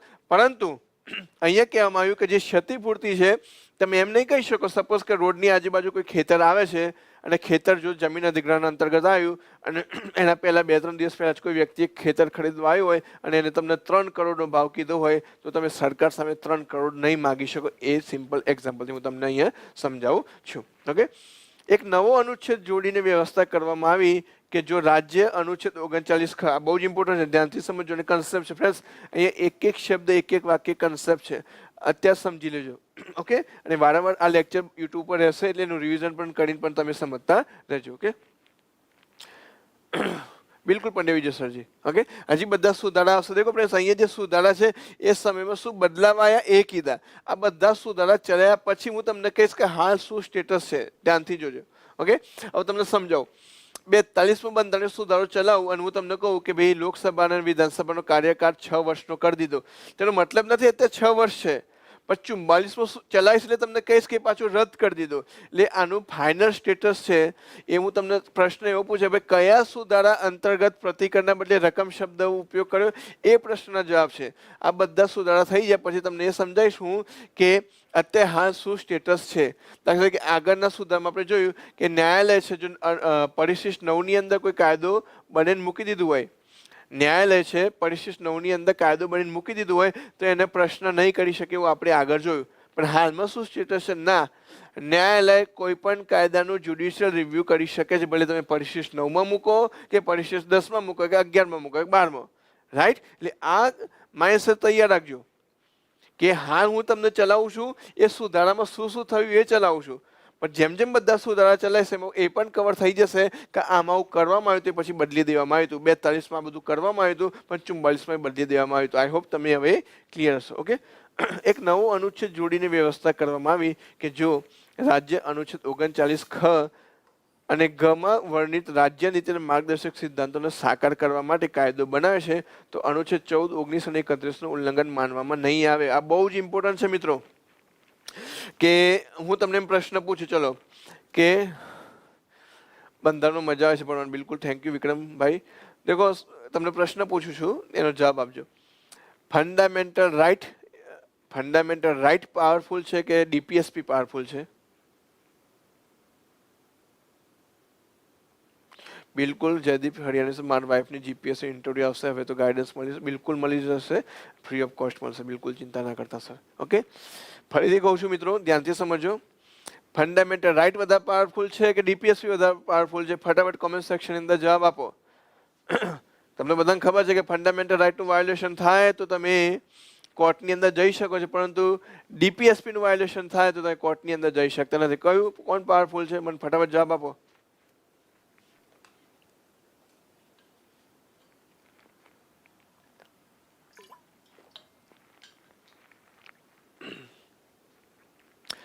ઓકે, મિક્સ આન્સર છે. મોટાભાગે ફંડામેન્ટલ રાઇટ જવાબ આપ્યો છે. 2 થી 3 જણે ડીપીએસપી, રાજ ચૌધરી યુટ્યુબ ઉપરથી, ભાવના મેડમ છે આપણી એપ્લિકેશન, મકવાના સુરેશ સર જે આપણી એપ્લિકેશનથી જવાબ આપી રહ્યા છે, એમને ડીપીએસપી ને આપ્યું. ઓકે, ડીપીએસપી તો કેમ? ફટાફટ એ બી કોમેન્ટ સેક્શનની અંદર લખી દો. સાચો જવાબ છે ડીપીએસપી. અગેન હું પહેલા ક્લિયર કરી દઉં. સાચો દેખો ફ્રેન્ડ્સ, આ જ છે બ્યુટી ઓફ પોલિટી. આ પોલિટીની સુંદરતા છે. જે તમે વિચારો છો હતો. રાજ ચૌધરી સર કેમ ડિલીટ કર્યો મેસેજ? તમારો જવાબ સાચો હતો, હે ને? જવાબ સાચો છે, કેમ ડિલીટ કર્યો? કોન્ફિડન્સ રાખો જે જવાબ આપ્યો પછી. ડીપીએસપી વધારે પાવરફુલ છે, અહીંયા હું તમને એ સમજાવવા માંગુ છું. ધ્યાનથી જુઓ. આનો મતલબ શું થાય, કન્સેપ્ટ સમજાવી દઉં છું. જુઓ, જેને ડીપીએસપી આપ્યો છે એમને આપ્યો છે, લોજિક હોય તો મોકલી દેજો. એમાં કીધું એક નવો અનુચ્છેદ ઉમેરવામાં આવ્યો, કહેવામાં આવ્યું કે જો રાજ્ય અહીંયા રાજ્ય એટલે સરકાર, પછી રાજ્ય સરકાર હોય કે કેન્દ્ર સરકાર હોય, ક્લિયર? જો રાજ્ય અનુચ્છેદ 39 ખ અને અનુચ્છેદ 39 ગ માં વર્ણિત, એટલે આ બંને આર્ટિકલ તમારે જોવાના રહે. એમાં શેની વાત થયેલી છે?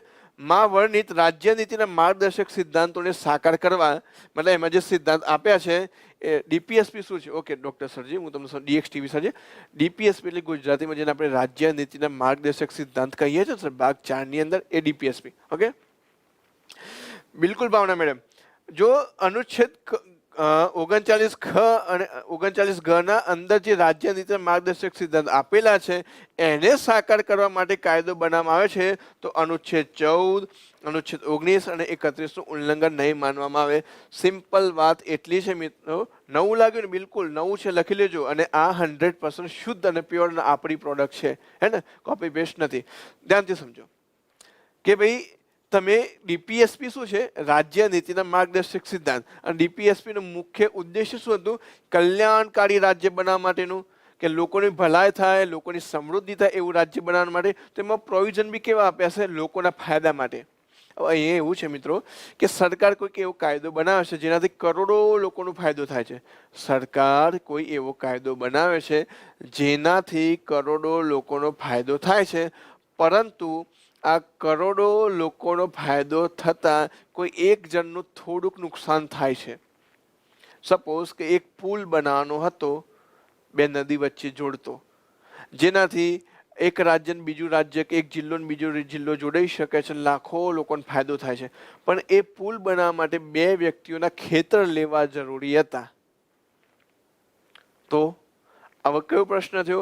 એક બાજુ લાખો કરોડો લોકોનું ભલું થાય છે અને બીજી બાજુ 1 કે 2 વ્યક્તિને થોડું ઘણું નુકસાન થાય છે. શું ડિસિઝન લેવું જોઈએ? તો આવા કેસની અંદર એવું કીધું છે કે જો આવું કોઈ લોકોના કલ્યાણ માટે, બહુ મોટા વર્ગના ફાયદા માટે સરકાર કોઈ ડિસિઝન લે છે અને એ વખતે કોઈનો અનુચ્છેદ 14 કે 19 કે 31 છીનવાય છે તો એને ધ્યાનમાં લેવામાં આવશે નહીં. એ વસ્તુ આના અંતર્ગત કહેવામાં આવેલી છે. ફ્રેન્ડ્સ, આઈ હોપ તમે આ પોઈન્ટ ક્લિયર હશો. જો સમજ્યા હોય તો એક થમ્સઅપનું નિશાન મોકલી દો, પછી આપણે આગળ વધીએ. ઓકે, પછી કહ્યું છે રાજ્ય માટે પ્રદાન કરવામાં આવ્યું કે રાજ્ય જ્યારે કોઈ ખાનગી સંપત્તિના અધિગ્રહણ માટે કાયદો બનાવે છે તો રાષ્ટ્રપતિની પૂર્વ મંજૂરી જોઈશે. હા, પણ આમાં રાજ્યને છૂટી દૂર અથવા તો એકદમ ખુલ્લું કરી દેવામાં આવ્યું નથી. આની અંદર પણ રાજ્યનું ધ્યાન રાખવામાં આવેલું છે, રાજ્યને કંટ્રોલ કરવામાં આવ્યું છે. રાજ્યને શું કહ્યું કે તમે જ્યારે બે વસ્તુ છે, ઓકે, કે જ્યારે તમે લેન્ડ એક્વિઝિશન, તમે જમીન અધિગ્રહણ કરવા માટે થઈને, જ્યારે તમે લેન્ડ એક્વિઝિશન અથવા જમીનનું અધિગ્રહણ કરવા માટે થઈને કોઈ કાયદો બનાવો છો તો એ કાયદા બનાવતા પહેલા રાષ્ટ્રપતિની પૂર્વ મંજૂરી તો લેવી પડશે. દેખો ફ્રેન્ડ્સ, કેટલા બિલ થાય એમાં તમને આ વસ્તુ સમજવામાં આવશે. મનીષા રાઠોડ મેમ, ફરીથી સમજી દો. એમાં એમ કહેવામાં આવ્યું છે મેમ કે જો ડીપીએસપીનો કોઈ સિદ્ધાંતના આધારે કોઈ રાજ્ય કાયદો બનાવવા માંગે છે, પણ એ કાયદો બનાવતી વખતે કરોડો લોકોનો ફાયદો થાય છે અને કેટલાક લોકોને થોડું ઘણું નુકસાન થાય છે, તો એ કરોડો લોકોનો ફાયદો જોવામાં આવશે. એના લઈને તમે કોર્ટમાં નહીં જઈ શકો. ઓકે, ઇન્ડિયા ચાઇનાનું યુદ્ધ ચાલુ થઈ ગયું છે. હું હાલ લેક્ચરમાં છું, ત્યાં સુધી નથી થયું ફ્રેન્ડ્સ. ઓકે, એના બહાર શું થઈ રહ્યું છે મને હાલ ખબર નથી ફ્રેન્ડ્સ, હું લાઈવ સ્ટુડિયોમાં છે. ઓકે, તો હવે જ્યારે બી લેન્ડ ઇક્વિઝિશન, જ્યારે લેન્ડ ઇક્વિઝિશન આવે છે અથવા જમીન અધિગ્રહણ આવે છે તો એ સમયે જે કાયદો એને લગતો કાયદો બનાવવાની વાત આવે છે તો તમે એમનેમ કાયદો નહીં બનાવી શકો, પહેલા રાષ્ટ્રપતિની પૂર્વ મંજૂરી જોઈશે. દેખો હવે કયા કયા કેસમાં રાષ્ટ્રપતિની પૂર્વ મંજૂરી જોઈએ મિત્રો, ધ્યાનથી નોટ કરી લેજો. એક જ સાથે કેસ કહું છું, કામ આવશે. મની બિલ હોય તો રાષ્ટ્રપતિની પૂર્વ મંજૂરી જોઈએ. નવા રાજ્યની સ્થાપના કરવાની હોય ત્યારે રાષ્ટ્રપતિની પૂર્વ મંજૂરી જોઈએ. આ ત્રીજો કેસ આવ્યો, જ્યારે ભૂમિ અધિગ્રહણ કરવાની વાત આવશે ત્યારે પણ રાષ્ટ્રપતિની પૂર્વ મંજૂરી જોઈએ. આમાંથી કેવો પ્રશ્ન બની શકે મેન્સની અંદર, જીપીએસસી ક્લાસ 1 ની અંદર, પ્રિલિમ્સની અંદર, કે નીચેનામાંથી કયો બિલ લાવતા પહેલા, ખરડો લાવતા પહેલા રાષ્ટ્રપતિની પૂર્વ મંજૂરી જોઈતી નથી? એમાં 3 સ્ટેટમેન્ટ આપ્યા હશે અને એક ચોથું ખોટું સ્ટેટમેન્ટ આપ્યું હશે. બની ગયું કે ના બની ગયું જીપીએસસી નું પ્રિલિમનો સ્ટેટમેન્ટના આધારે પ્રશ્ન? Right or wrong? ઓકે, ચલો એક હું સ્ટેટમેન્ટ આપું છું, તમારે મને જવાબ આપવાનો, સાચું કે ખોટું. ઓકે,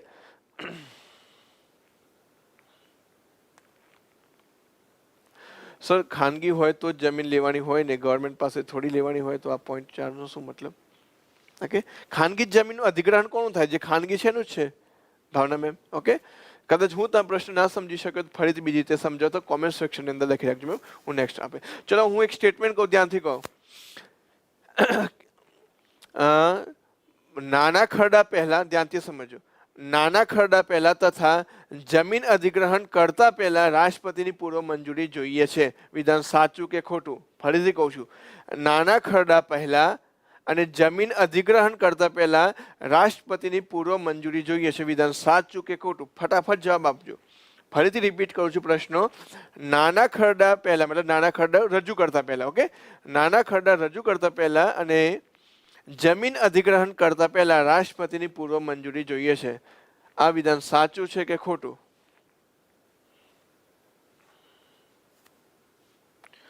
વળતર ચૂકવી દે લખાણી સરજી, વળતર નહીં ચૂકે એવું નથી કીધું, પણ એ વળતર સર રોકડમાં જ હોય, જેટલું બજાર મૂલ્ય છે એટલું જ હોય, એ બધું ખોટું, એવી જરૂરી નથી. ઓકે, 100% લોકોએ જવાબ આપ્યો છે રાઈટ કે આ વિધાન સાચું છે, પણ એ 100% લોકોનો જવાબ ખોટો છે. ફક્ત ને ફક્ત કિંજલભાઈનો જવાબ સાચો છે. આ બધામાંથી એક જ વ્યક્તિનો જવાબ છે આ વિધાન તદ્દન ખોટું છે.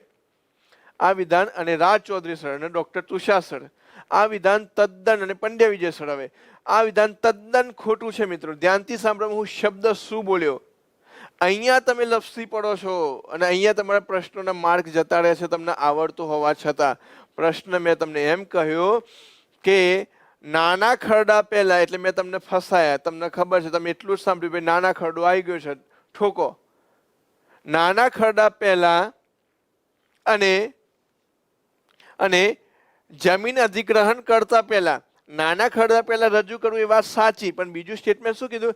જમીન અધિગ્રહણ કરતા પહેલા મિત્રો, જમીન અધિગ્રહણ કરતા પહેલા રાષ્ટ્રપતિને પૂછવાનું નથી. જમીન અધિગ્રહણને લગતો કાયદો બનાવવા જઈ રહ્યા છો તો રાષ્ટ્રપતિને પૂછવાનું છે. બંને વાક્યો વચ્ચે ફરક છે. બંને વાક્યો. જમીન અધિગ્રહણ મતલબ કે સરકારને કોઈ જગ્યાએ જમીન અધિગ્રહણ કરવી છે તો રાષ્ટ્રપતિને પૂછવા નથી જવાનું. ઓકે, સોરી કિંજલબેન, વારંવાર મિસ્ટેક થઈ જાય છે. આ કોરોનામાં પાછું હું ભૂલી ગયો હતો મેમ, માફ કરજો. જમીન અધિગ્રહણ કરવા માટે રાષ્ટ્રપતિ નથી પૂછવાનું, પણ તમે જમીન અધિગ્રહણને લગતો કોઈ કાયદો બનાવવા જાઓ છો તો રાષ્ટ્રપતિને પૂછવાનું છે, એવું આના અંતર્ગત કહેવાનું છે. પબ્લિક ફસાય, બિલકુલ. પ્રશ્ન હવે એવા જ આવશે. જોયું ને તમે, આ તો ઉભા ઉભા મેં ક્વેશ્ચન બનાવી દીધો હતો. સમય લઈને બનતા હોય છે ક્વેશ્ચન જીપીએસસી ની અંદર. અને હવે એવું ના માનતા કે ક્લાસ 1 ની અંદર જ આ પ્રશ્ન પૂછાય છે, ક્લાસ 3 ની અંદર બી આ પ્રશ્ન ચાલુ થઈ ગયા છે. ઓકે,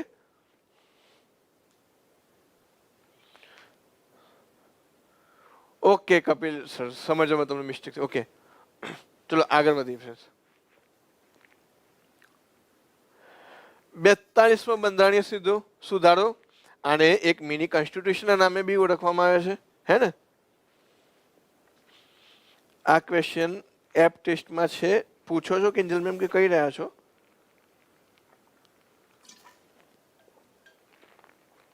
જોરદાર ફસાયા બાકી. ઓકે, ફસાવાનો મતલબ મિત્રો, ફસાવાનો પાછળનો ઉદ્દેશ્ય એટલો છે કે તમે જ્યારે એક્ઝામની અંદર પ્રશ્ન જુઓ એટલે તમે એલર્ટ રહો. છે પૂછ્યું છે, નથી પૂછ્યું, સત્ય પૂછ્યું છે, નથી પૂછ્યું. આખું મિત્રો આપણે નાનપણથી એવું માઇન્ડસેટ બનાવ્યું છે કે આપણે ઉપર ઉપર જોઈ નાખીએ છીએ વસ્તુ. એકદમ ધ્યાનથી જુઓ. સર ડીપીએસપી ન્યુટ્રલ લોસ પર કામ કરે. એક ડિસ્કશન વિશે જય પટની સરજી. ઇન સર્ટન કેસીસ યસ અને in certain cases no. Okay, class 3માં ના પૂછાય સર. ઓકે, તમે કોઈ વધારે સાચું? ચૌહાણ મહેન્દ્ર સરજી. આગળ વધીએ. 42મો બંધારણીય સુધારો. ઓકે, એના ઉપર આવી જઈએ આપણે. તો 42મો બંધારણીય સુધારો 1976 ની અંદર કરવામાં આવ્યો છે, તમને બધાને ખબર જ છે. હવે આ સુધારને શું કહેવામાં આવે છે? મિની કોન્સ્ટિટ્યુશન તરીકે પણ કહેવાય છે. ઓકે,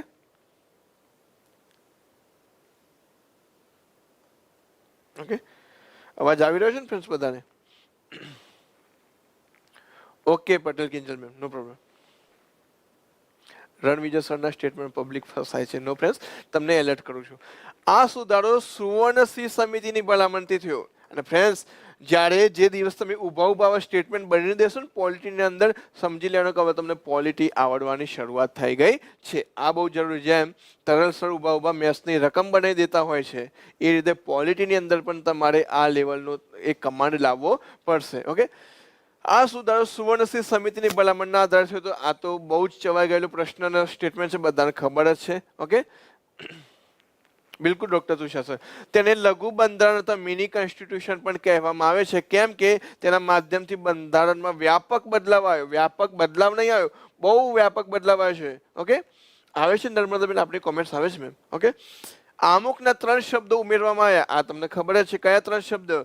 સમાજવાદી, બિન સાંપ્રદાયિક અને અખંડિતતા. 3 શબ્દો આની અંદર ઉમેરવામાં આવ્યા હતા.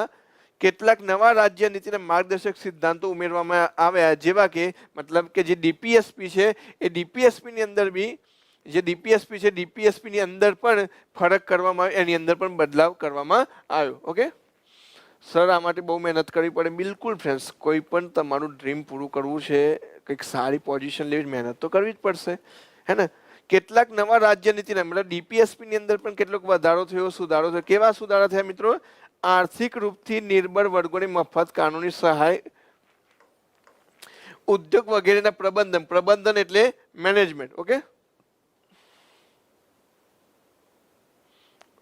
ઓકે, ઉદ્યોગ વગેરેના પ્રબંધનમાં પણ કારીગરોની સહભાગિતા, પર્યાવરણ તથા વન્યજીવ સંરક્ષણનો આદર્શ.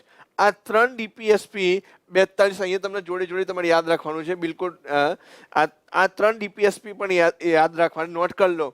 તમને પ્રશ્ન એવો પૂછાય ભવિષ્યની અંદર કે 42મા બંધારણીય સુધારા અંતર્ગત કયા 3 નવા ડીપીએસપી એડ થયા? રાજ્ય નીતિના માર્ગદર્શક સિદ્ધાંત છે એ એડ થયા. તો એને કહેવાય છે મિત્રો આર્થિક રૂપથી નિર્બળ વર્ગને મફત કાનૂની સહાય, 1 નંબર. ઉદ્યોગો વગેરેમાં પ્રબંધનમાં મજૂરોની સહભાગીતા 2 નંબર અને પર્યાવરણ તથા વન્યજીવ સંરક્ષણ આદર્શ. હવે આ બીજા ક્યાં કામ આવશે?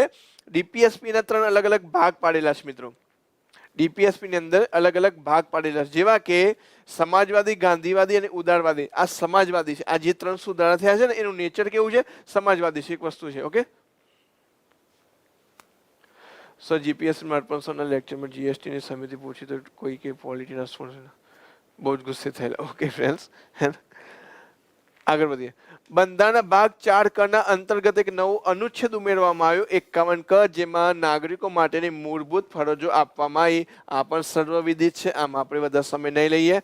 અનુચ્છેદ 74 ના આ રીતે અનુચ્છેદ 74 1માં સુધારો કરીને સ્પષ્ટ કરી દેવામાં આવ્યું કે રાષ્ટ્રપતિ, પ્રધાનમંત્રી, મંત્રી પરિષદની સલાહ પ્રમાણે જ કાર્ય કરશે. આ બી ખૂબ ઇમ્પોર્ટન્ટ વસ્તુ છે મિત્રો, કે મૂળ બંધારણની અંદર ધ્યાનથી જોજો, જે મૂળ બંધારણ છે, મૂળ બંધારણની અંદર ઉલ્લેખ નતો કે રાષ્ટ્રપતિ છે એ મંત્રી પરિષદ કે મંત્રીમંડળની સલાહથી જ કાર્ય કરશે. એ નક્કી, એ ફિક્સ, એ ઠોસ ક્યારે કરવામાં આવ્યું? એ ઠોસ કરવામાં આવ્યું મિત્રો અનુચ્છેદ 74 1 ની અંદર જે સુધારો કરવામાં આવ્યો અનુચ્છેદ 42માં બંધારણના સુધારા અંતર્ગત. કટોકટીની સ્થિતિમાં લોકસભા તથા રાજ્ય વિધાનસભાની અવધિ અથવા કાર્યકાળ 5 વર્ષના બદલે 6 વર્ષ કરી દેવામાં આવ્યો. પણ મિત્રો આ અત્યારે આવું છે એવું નથી માનવાનું. 42માં શું થયું એ જ વસ્તુ તમારે યાદ રાખવાનું છે. સો સ્પીપા માટે કોર્સ છે એપ્લિકેશન પર. ફ્રેન્ડ્સ, તમે ક્લાસ 1 2 નો કોર્સ લેશો એ આરામથી સ્પીપા કવર થઈ જશે. ફ્રેન્ડ્સ, તમે એના માટે તમને હું કહું છું તે ના માની લે. ભગવાન બુદ્ધ એવું કહેતા, ભગવાન બુદ્ધ પોતાના શિષ્યોને ઉપદેશ આપતા, હું કહું છું એટલે તમે ના માની લેતા. તમે જાતે ચેક કરો, જાતે તમે એને કસોટી ઉપર ખડા કરો. આપણા લેક્ચર જુઓ, તમે જીપીએસસીના ને યુપીએસસીના બી ક્વેશ્ચન સોલ્વ કરો. આરામથી 10માંથી 7 ક્વેશ્ચન સોલ્વ તમારા થઈ જશે. એટલે સ્પીપા આરામથી એની અંદર કવર થઈ જશે. ઓકે, આપનું નામ નથી આવતું યુટ્યુબમાં, જે બી સર કે મેડમ છે એમને મેં જવાબ આપ્યો.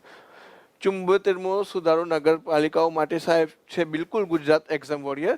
અહીંયા જે મેં જે વાત કરી એ અનુચ્છેદ 74ની વાત કરેલી છે, મતલબ 74મો સુધારો નહીં સરજી, અનુચ્છેદ લખ્યું. જો ધ્યાનથી જો તમે, અનુચ્છેદ લખ્યું, સુધારો થોડી લખ્યો છે. હું એગ્રી કરું છું કે 74 એના માટે છે નગરપાલિકા, પણ અહીંયા સુધારો 42મો છે, અનુચ્છેદ 74 શબ્દ લખ્યો છે ને. ઓકે, આઈ હોપ તમે ક્લિયર હશો. એક્ઝામ વોરિયર હે ને, યોદ્ધા છો તમે તો કટોકટીની સ્થિતિમાં લોકસભા તથા રાજ્યસભાની જે અવધિ છે અથવા કાર્યકાળ છે એ 5 વર્ષના બદલે 6 વર્ષ કરી દીધો. તે સાથે જ સંયુક્ત બેઠકની ગણપૂર્તિનું પ્રાવધાન સમાપ્ત કરી દીધો હે ને. એ વખત સંયુક્ત બેઠકની ગણપૂર્તિનું જે પ્રાવધાન હતું, શું પ્રાવધાન છે? 10%. બિલકુલ સરજી, 2 વાર મેન્સ આપેલી સરજી. ઓકે, તો થેન્ક્સ. સોરીની જરૂર નથી સર, કરેક્ટ કરી લેજો. ખાલી એટલું કહેવા માંગુ છું, ભૂલ ના પડે તમારે. 6 વર્ષના બદલે 5 વર્ષ પછી આગળ કરી દેવામાં આવ્યો છે. અને જે પેલી ગણપૂર્તિ માટે હતું ને, તમને ખબર છે કે 10% કોરમ આજે છે આમાં સમાપ્ત કરી દીધું. કેમ કે જેને ગૃહમાં આવવું હોય આવે. અત્યારે શું થાય, વિપક્ષ ગૃહ છોડીને જતો રહે તો વધારે પ્રોબ્લેમ થઈ જાય. યસ સરજી, મેન્સ આપેલી 2 વાર. અને બીજી વસ્તુ શું થતું આની અંદર કે ગણપૂર્તિની જરૂર નહીં, કે આપણે બધા ભેગા થઈને એને કરી લઈશું. ઓકે, આગળ વધીએ આપણે. અનુચ્છેદ 257 અંતર્ગત યાદ રાખજો, અનુચ્છેદ 257 અંતર્ગત વિભિન્ન રાજ્યોમાં જ્યાં કાયદો તથા વ્યવસ્થાની પરિસ્થિતિ ગંભીર છે ત્યાં સશસ્ત્ર બળ ઉતારી શકાશે. આ બધું મિત્રો એ સમયની જે ઇમરજન્સીનો દોર કહેવાય છે ને, આપણે પોલિટિક્સની અંદર નહીં જઈએ પણ એ ઇમરજન્સીનો યુગ તરીકે કહેવાય છે. એની અંદર રાજ્યોને કંટ્રોલ કરવા માટે બધી વસ્તુ હતી. રાજ્યોની અંદર સશસ્ત્ર બળ ક્યારે ઉતારવા પડે કે ભાઈ કેન્દ્ર સરકાર કોઈ એવા કામ કરેલા છે, કેન્દ્ર સરકાર છે ને કોઈ એવા કામ કરેલા છે કે જેના સામે રાજ્યો છે એ કંઈક વિરોધ કરવા માંગે છે, પણ કેન્દ્ર સરકાર વિરોધ નથી કરવા દેવા માંગતું, ત્યાં સશસ્ત્ર બળ ઉતારવાની વાત કરવામાં આવી. તો એ પણ આના અંતર્ગત કરવામાં આવ્યું હતું. ઇન શોર્ટ, રાજ્યો અને નાગરિકોની જે ફ્રીડમ ઓફ સ્પીચ હતી, નાગરિકોના જે મૂળભૂત અધિકાર હતા, એને કંટ્રોલ કરવા, એને કાબૂમાં કરવા માટે 42મો સુધારો કરવામાં આવ્યો. તો યાદ રાખવાનું છે ફ્રેન્ડ્સ. ઓકે, આગળ અનુચ્છેદ 352 અને અનુચ્છેદ 356માં સુધારો કરીને, હવે તમને ખબર છે ફ્રેન્ડ્સ, અનુચ્છેદ 352 ધ્યાનથી અહીંયા જોજો, 356 અને 360 એક કટોકટીને લગતા પ્રાવધાન દર્શાવે છે. તો અનુચ્છેદ 352 અને અનુચ્છેદ 356માં સુધારો કરીને રાષ્ટ્રપતિ સંપૂર્ણ દેશ અથવા દેશના કોઈ પણ એક ભાગમાં કટોકટીની ઘોષણા કરી શકશે. તથા ઇમ્પોર્ટન્ટ અહીંયા છે, રાજ્યની બંધારણીય નિષ્ફળતાના આધારે રાષ્ટ્રપતિ શાસનનો કાર્યકાળ 6 મહિનાથી વધારે 1 વર્ષ કરવાની સત્તા આપી. મતલબ તમને ખબર છે કે કોઈ પણ રાજ્યની અંદર એ રાજ્ય પોતે કે રાજ્ય સરકાર બંધારણનું ઉલ્લંઘન કરી રહી હોય તો રાજ્યપાલ એનો રિપોર્ટ કોને કરશે? કેન્દ્ર સરકાર. ત્યાં રાષ્ટ્રપતિ શાસન આવી જશે. પહેલા જે 6 મહિનાનો અવધિ હતી એ વધારીને 1 વર્ષની કરી દેવામાં આવી. ઇન શોર્ટ, મગજમાં એક કન્સેપ્ટ તમે યાદ રાખશો. બિલકુલ સર, 100% એગ્રી કરું છું ધર્મિક સર. તમારે 42માં 44માં સમજવું તેની એ વખતની કન્ડિશન સમજવી પડે. એટલા માટે જ હું કન્ડિશન કહું છું. અહીંયા તમે એટલું યાદ રાખજો, કેન્દ્રએ રાજ્યો અને નાગરિકોની શક્તિને કંટ્રોલ કરવા માટે બધું કર્યું હશે. અહીંયા જુઓ, 6 મહિનાની કટોકટીને બદલે 1 વર્ષ સુધી કરવાની વાત કરી દીધી, સશસ્ત્ર બળ ઉતારવાની વાત કરી દીધી. એટલે ઓપ્શન મતલબ કે સ્ટેટમેન્ટ વાંચીને તરત ખબર પડે કે ભાઈ આવું કામ તો 42માં બંધારણનો સુધારામાં થયું હશે અને એનો રિવર્સ કરવાનું કામ ક્યાં થયું હશે? 44માં બંધારણીય સુધારા અંતર્ગત થયેલું હશે. આગળ અનુચ્છેદ 368માં સુધારો કરીને અનુચ્છેદ 368(4) અને અનુચ્છેદ 368(5) ઉમેરવામાં આવ્યા અને સંસદની સર્વોચ્ચ સત્તા સ્થાપી શક્તિ આપવામાં આવી કે અનુચ્છેદ 368ના માધ્યમથી તે કોઈ પણ સુધારો કરી શકે છે અને ન્યાયાલય બહુ જ મોટી વાત કરી દીધી મિત્રો. આ તો ઇંગ્લેન્ડ જેવું થઈ ગયું. કોના જેવું થઈ ગયું? બ્રિટન જેવું થઈ ગયું. ભારતને બ્રિટન જેવું બનાવી દેવાની વાત કરવામાં આવી. શું કીધું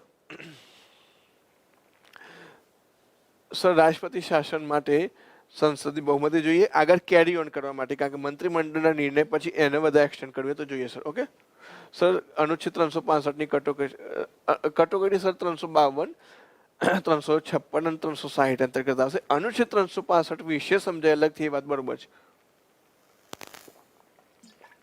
મેં અગેન બધાને કીધું મિત્રો, તમારા જે બી પ્રશ્નો છે એ આ લેક્ચર પૂરું થાય એની કોમેન્ટ્સ તો રહેતી જ હોય છે. કોમેન્ટ્સ આપો, ભરીને કોમેન્ટ્સ આપો, જેટલા પ્રશ્નો પૂછવા પૂછો, કારણ કે જેનાથી લેક્ચરમાં બી જે ચલાવવું છે આપણે ચલાવી શકીએ. ઓકે, એટલે જેટલા શક્ય એટલા પ્રશ્નો જવાબ તો હું આપું જ છું. હવે આમાં શું થયું? સપોઝ કે આજે ઇંગ્લેન્ડ કે બ્રિટન એના પોતાના કોન્સ્ટિટ્યુશનમાં કંઈ પણ સુધારો કરે છે તો કંઈ પણ લો બનાવે છે તો તેની જ્યુડિશરી ના પાડી શકે, રોકી ના શકે. જ્યારે ભારતની અંદર એ કરી શકતું હતું. ભારતની ન્યાયપાલિકા જોડેથી આ શક્તિ છીનવી લેવાની કોશિશ આના અંતર્ગત કરવામાં આવી. ઓકે, થોડુંક મજબૂત કરી દો સરજી, નટુ સર, હે ને? મજબૂત કરી દો. મહેશ સર છે, ઇંગ્લિશના બેતાજ બાદશાહ છે, જેને ઇંગ્લિશમાં કશું ના આવડતું. ઘણા વિદ્યાર્થીઓ છે કે મહેશના લેક્ચર સાંભળીને અમને ઘણું ખરું ઇંગ્લિશ આવડી ગયું, એટલીસ્ટ પાસ થઈ જાય એટલું તો ખરું જ. તો અનુચ્છેદ 368ના માધ્યમથી તે કોઈ પણ સુધારો કરી શકે છે, ન્યાયાલય પ્રશ્ન નહીં કરી શકે. અહીંયા હું ફરીથી આ પ્રોવિઝન તો અત્યારે જ ક્લિયર કરી દો મિત્રો. આવું કરવામાં આવ્યું હતું પણ આજે એવું નથી. આ 42માં બંધારણીય સુધારા 1976માં કરવામાં આવ્યું હતું પણ આજનો સ્ટેટસમાં ન્યાયાલય છે એ રોકી શકશે. અનુચ્છેદ 368માં બી એવો કોઈ સુધારો થયો હોય કે જે તમારા મૂળભૂત અધિકારનું હનન કરતું હોય અથવા બંધારણનું હનન કરતું હોય, ન્યાયાલયને પ્રશ્નગત કરશે અને જે પ્રોવિઝન હશે જે મૂળભૂત અધિકારનું હનન કરશે એને ઝીરો કરી શકશે. ઓકે, આગળ બંધારણમાં 7મું પરિશિષ્ટ રાજ્ય યાદી અને સંયુક્ત યાદીમાં કેટલાક ફેરફાર કરવામાં આવ્યા. તમને ખબર છે કેટલાક વિષય હતા એ બધા વધારવામાં આવ્યા, ઘટાડવામાં આવ્યા, એ પણ આની અંદર કરવામાં આવ્યું હતું પરિશિષ્ટ 7ની અંદર. ઓકે, હવે જોઈએ આપણે 44મો બંધારણીય સુધારો 1978. 44મો બંધારણીય સુધારો 1978. ફ્રેન્ડ્સ, આના મેં પહેલા ચૌહાણ ધાર્મિક સર જે કીધું બિલકુલ સાચી વાત છે કે આ સુધાર સમજવા પહેલા એ સમયની રાજનીતિ સમજવી પડે. તો થોડીક એની હું વાત કરી લઉં મિત્રો. ઓકે, કે પીએમનો અવસાન થાય તો શું થાય? શોક થાય અને સરકાર પડી ભાગે સરજી. ઓકે, અત્યારે હાલ આ પ્રશ્ન લગતા પ્રશ્ન પૂછે તો વધારે મજા આવશે. તો જુઓ, 42મું બંધારણ સુધારો જે 1978 છે મિત્રો, આ સુધારા અંતર્ગત જે કરવામાં આવ્યું છે, જે 42માં જે કરવામાં આવ્યું બધું રિવર્સ કર્યું. ઓકે, આટલું યાદ રાખજો. 42 ને 2 44 થાય, 42 + 2 44 થાય અને 1976 + 2 1978 થાય. જે 1976માં કર્યું છે એ બધાનું રિવર્સ આપણે કર્યું 1978. આપણે મતલબ કે એ સમયની તત્કાલીન સંસદ અને સરકાર દ્વારા શું કર્યું? સંપત્તિના અધિકારને લગતા અનુચ્છેદ 19(1)(f) અને 19(31) હટાવીને અનુચ્છેદ 300(a) માધ્યમથી કાયદાકીય અધિકાર બનાવવામાં આવ્યો. મતલબ કે આ શરૂઆતમાં ફંડામેન્ટલ રાઇટ હતા, એ ફંડામેન્ટલ રાઇટમાંથી એમને હટાવવામાં આવ્યા અને લીગલ રાઇટ મૂકવામાં આવ્યા. આને બિલકુલ દૂર નથી કર્યા. ઘણા મિત્રોને એ કન્ફ્યુઝન હોય છે, એને નાબૂદ નથી કરી દીધા, એનું નેચર બદલ્યું. પહેલા ફંડામેન્ટલ રાઇટ હતા, હવે એ લીગલ રાઇટ છે. ફંડામેન્ટલ રાઇટ ને લીગલ રાઇટ વચ્ચે શું ડિફરન્સ છે? તો ફંડામેન્ટલ રાઇટનું વાયોલેશન થાય તો તમે સીધા સુપ્રીમ કોર્ટના હાઈકોર્ટમાં જઈ શકો છો, જ્યાં લીગલ રાઇટની અંદર તમારે સની દેઓલની જેમ તારીખ પે તારીખનું ચક્કરનો ભાગ બનવું પડતું હોય છે. ઓકે,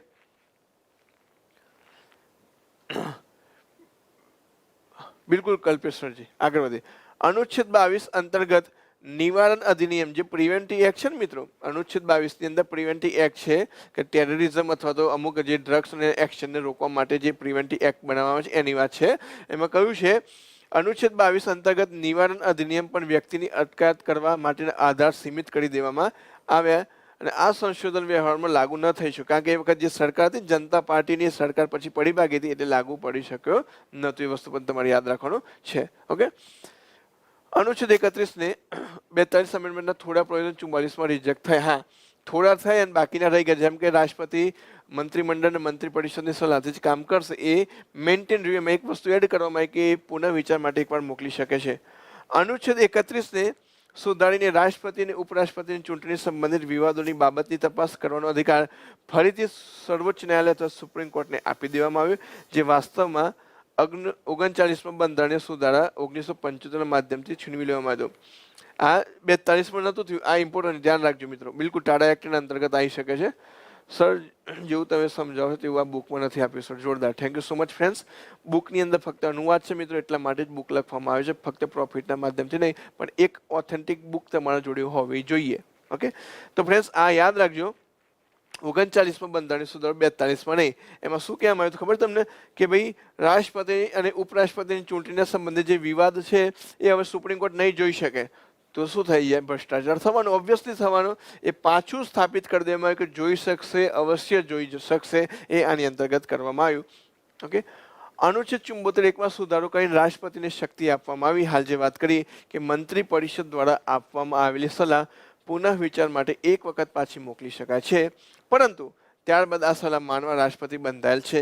મિત્રો આ આજનું સ્ટેટસ છે, હાલનું સ્ટેટસ છે કે રાષ્ટ્રપતિ હશે એ મંત્રી પરિષદની સલાહથી જ પોતાના કાર્યો કરશે. રાષ્ટ્રપતિ પોતાના તમામ કાર્યો મંત્રી પરિષદની સલાહથી જ કરશે. એ સ્ટેટસ એ અત્યારનું જ છે, લેટેસ્ટ છે, તમે યાદ રાખજો. કે સર થર્ડ સ્ટેટમેન્ટમાંથી બેઠો ક્વેશ્ચન ડીવાયએસઓ ડિસેમ્બર 2019માં પૂછાયો હતો. બિલકુલ ફ્રેન્ડ્સ, હું તમને એમને થોડી ગેરંટી આપી. આ લાઈવ લેક્ચર છે અને આનું રેકોર્ડિંગ તો તમારી જોડે હંમેશા રહેવાનું, સદાકાળ રહેવાનું. ઓકે, તમને કહું છું દરેક જગ્યાએ તમને આ વસ્તુ ઉપયોગમાં આવશે ફ્રેન્ડ્સ. ઓકે, તો એક વખત એ વસ્તુ જે સલાહ છે એ માની શકશે. લોકસભા તથા વિધાનસભાનો કાર્યકાળ પૂર્ણ 5 વર્ષ પછી કરી દેવામાં આવે. પાછું જે 6 વર્ષ હતો ને, જે પેલા 5નું 6 કર્યું હતું એ પાછું 6નું કેટલું કરી દીધું? 5 કરી દેવામાં આવ્યું અને એ બદલાવ કરી દેવામાં આવ્યો મિત્રો. ઓકે, કટોકટીની બાબતમાં કેટલા સુધારા કરવામાં આવે એ વસ્તુ તમે સમજી જઈએ આપણે. બિલકુલ તેજસ્વી સર. અનુચ્છેદ 352 અંતર્ગત હવે આ જે વાત કરી છે કટોકટીમાં જે બદલાવ આવે એની વાત કરીશ. ઓકે સર, ઉપરાષ્ટ્રપતિ કયા દેશમાં બંધાવ? સર યુએસએ, કેનેડા, કન્ફ્યુઝન છે. યુએસએ સરજી. અનુચ્છેદ 352 અંતર્ગત આંતરિક અશાંતિ શબ્દના બદલે પહેલા જે 352 અંતર્ગત જે કટોકટી લગાવવામાં આવતી હતી એનો જે આધાર હતો એના માટે શબ્દ હતો આંતરિક અશાંતિ. પણ આંતરિક અશાંતિ તો ઘરમાં બી હોય, તો શું કટોકટી લગાવી દેવાય? દરેક રાજ્યના, દરેક સિટીના કોઈ ખૂણામાં કોઈક જગ્યાએ અશાંતિ હોય, ઝઘડા હોય, તો શું કટોકટી લગાવી દેવાની? એનો દુરુપયોગ ના થાય શબ્દનો, એટલા માટે શબ્દ બદલીને શું કર્યું? સશસ્ત્ર વિદ્રોહ. અહીંયા કરેક્ટ કરી લેજો મિત્રો. સશસ્ત્ર મતલબ હથિયાર સાથેનો વિદ્રોહ એ શબ્દ મૂકી દેવામાં આવ્યો. રાષ્ટ્રપતિ દ્વારા કટોકટીની ઘોષણા માટે મંત્રીમંડળની લેખિત સલાહ જરૂરી છે. એટલે એકલા વડાપ્રધાન છે એ હવે ડિસિઝન નહીં લઈ શકે, મંત્રીમંડળની પણ સલાહ લેવી પડશે. કટોકટી દરમિયાન અનુચ્છેદ 358 અંતર્ગત અનુચ્છેદ 19 ને ત્યારે જ નિલંબન કરી શકાશે જ્યારે કટોકટીની ઘોષણા યુદ્ધ અથવા બાહ્ય આક્રમણના આધારે. આ બહુ જ છે મિત્રો, બહુ જ ઇમ્પોર્ટન્ટ છે, સૌથી ઇમ્પોર્ટન્ટ આ છે. શું મતલબ થાય ધ્યાનથી સમજાવું. ઓકે, કે એમ કીધું છે અનુચ્છેદ 300 અંતર્ગત કે અનુચ્છેદ 19 છે એ રાષ્ટ્રીય આપાતકાળ નેશનલ ઇમરજન્સીના એ જ કેસની અંદર તમે દૂર કરી શકશો, તો એ હક છીનવી શકશો નાગરિકોનો, જ્યારે કેસ યુદ્ધ અથવા બાહ્ય આક્રમણનો હોય, મતલબ કે બહારથી કોઈ આતંકવાદી સંગઠને આપણો પર આક્રમણ કરી દીધું અથવા કોઈ દેશ જોડે યુદ્ધ થઈ ગયું તો અને તો જ અનુચ્છેદ 19 છે તમે નાગરિકો જોડે લઈ શકશો. પણ પેલો કેસ આંતરિક સશસ્ત્ર વિદ્રોહના કેસમાં અનુચ્છેદ 19 નહીં છીનવા, એ તમારે યાદ રાખવાનું છે. ઓકે,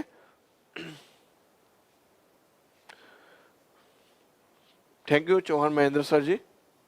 ઓકે, આગળ અનુચ્છેદ 359 આધારે અનુચ્છેદ 20 અને અનુચ્છેદ 21 ને નિલંબન નહીં કરી શકાય. મતલબ કે ગમે તે કટોકટી હશે, અનુચ્છેદ 20 અને અનુચ્છેદ 21 તો એ તો નાગરિકો પાસે રહેશે જ, એ તો નહીં લેવાય, એ વસ્તુ યાદ રાખવાની છે. ઓકે સર, કઈ ઓથેન્ટિક બુક લેવી તે કહેશો? કલ્પેશ સરજી, હાલ તો હું તમને એટલું જ કહીશ કે તમે જીસીઆરટી અને એનસીઆરટી જેમાં બી પોલિટી આવે છે એ વાંચી લો, એમાંથી તમારું બેઝ બનશે. પછી આગળના માટે હું તમને બીજી સજેસ્ટ કરીશ, ત્યાં સુધીમાં આપણી બુક પણ આવી જશે. હા, છતાં તમે માર્કેટમાં જે બીજી અવેલેબલ બુક છે લેવા માગતા હોય તો લઈ શકો છો, એના માટે હું ના નહીં પાડું, પણ એ તમારે પોતાની સમજવું પડશે. ઓકે, 1976 પહેલા મંત્રીમંડળની સલાહની જરૂર નથી. બિલકુલ, બહુ સરસ ક્વેશ્ચન છે મિતેશ કુમાર સર. જરૂર હતી, પણ આપણા સંવિધાન નિર્માતાઓએ સંવિધાન બનાવ્યું તેમને માની લીધું હતું કે જેમ બ્રિટનની અંદર ક્રાઉન છે એ એના મંત્રીમંડળની સલાહથી કામ કરે છે, આપણે એના ઉપરથી જ આપણું પદ આ ટાઈપનું રાષ્ટ્રપતિનું બનાવ્યું છે શક્તિની બાબતની અંદર. તો આપણા રાષ્ટ્રપતિ બી એવું કરશે, રાષ્ટ્રપતિ એવું કરતા બી હતા, પરંતુ આ તો એકવાર કન્ફ્લિક્ટ થઈ ગયું પ્રધાનમંત્રી અને રાષ્ટ્રપતિ વચ્ચે. રાષ્ટ્રપતિ કોઈ જગ્યાએ ભાષણ આપતા હતા અને એમણે કીધું કે ભાઈ બંધારણ તો મને ક્યાંય નથી કીધું કે મારે સલાહ માનવી, એટલા માટે અહીંયા ક્લિયર કરી દેવું પડ્યું. ઘણી વખત થાય ને દોસ્તીની અંદર આવું કંઈ આપણો જો અનુભવ થયો પછી તમે શું કહો, ભાઈ હવે દરેક વસ્તુ ક્લિયર કરવી પડશે, લખાણ લઈ લેવું પડશે. બિલકુલ એવું case. I hope Mitesh Kumar Chaudhary તમે સમજ્યા. ઓકે, ઓકે, આગળ વધીએ આપણે. લોકડાઉનમાં 19 પર પ્રતિબંધ કઈ રીતે છે? ક્યાં છે લોકડાઉનમાં? અંજનાબા, કોઈ જગ્યાએ 19 પર પ્રતિબંધ નથી. તમે ફેસબુક, વોટ્સએપ ઉપર કે ટ્વિટર ઉપર ટ્વીટ નથી કરી શકતા? કરી શકો છો. ચાલે હાર્દિક પટેલ સરજી, હું કોઈ બી પબ્લિકેશન કે પબ્લિશર છે એમના માટે નેગેટિવ કોમેન્ટ આપણું એ વસ્તુ આપણું એથિક્સ નથી, પણ તમારા દરેક પ્રશ્નો હવે જે પ્રશ્નો જે રીતે પૂછાઈ રહ્યા છે એ રીતે સોલ્યુશન આવતો ઠીક છે.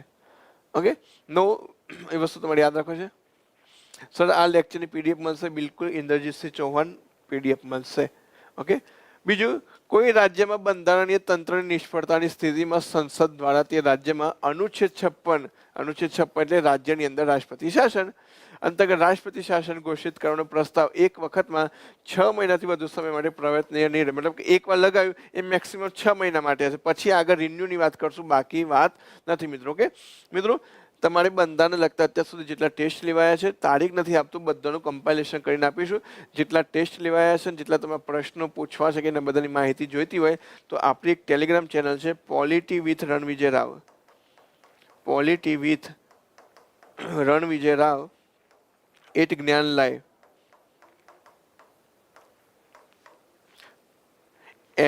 આ જ્ઞાન લાઈવની ચેનલ છે, પણ પરંતુ પોલિટીના અને હિસ્ટ્રીના ક્વેશ્ચન અલગથી રહે, બધું મિક્સ ના થાય એટલા માટે અલગ કરી છે. ઓકે, એ વસ્તુ તમારે યાદ રાખવાનું છે.